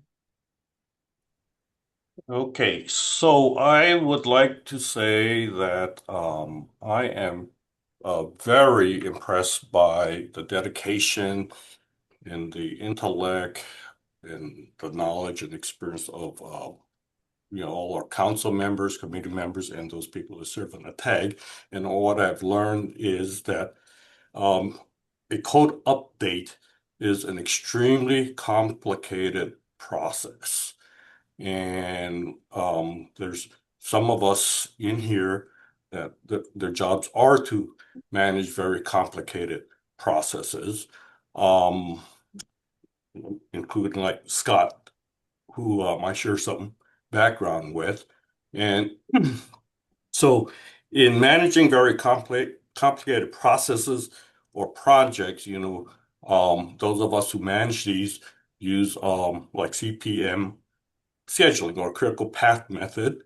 And this is a method derived in the 50s before there were computers to manage complex industrial processes, but that got adopted by the construction industry and by the aerospace industry and software development.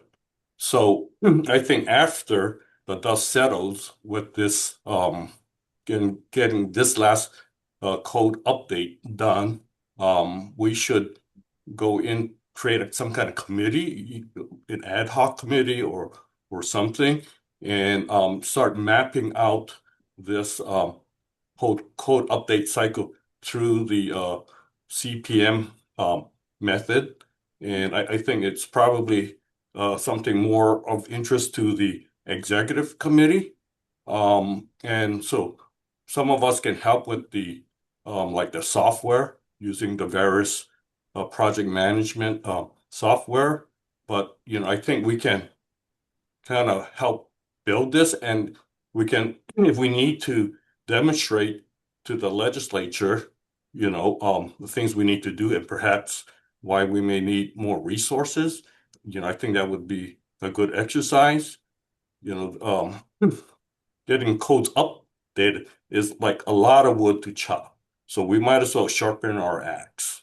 But maybe we take this up, after this code cycle update. Thank you, Tom, for the comments. I think as we wrap up this cycle, I think it will be good for a broader discussion on how we improve things before we kick off the next cycle. So it's a good placeholder to think about perhaps this fall. Ben, go ahead. Thanks, Jay. Just a question to staff. Is there a plan to update this statement on the website homepage for the new implementation date for 2024 codes? Yes, I can. I've definitely updated the schedule on our 2024 rulemaking page. And then let me just double check what we've got on our homepage. Yes, I can get that one updated here right after this meeting. Okay, thank you. Great. Is there anything else in the category of other business? No, sir. Okay. Seeing none, we have reached the end of our agenda. Thank you, everybody, for all the work today. We are making great progress in getting the 2024 code packages and these new appendices moving forward, marching to public comment later this year. So thank you for all the work today, and have a good weekend. Thank you, everybody. Appreciate the time. We are adjourned. Thank you. you. Thank you.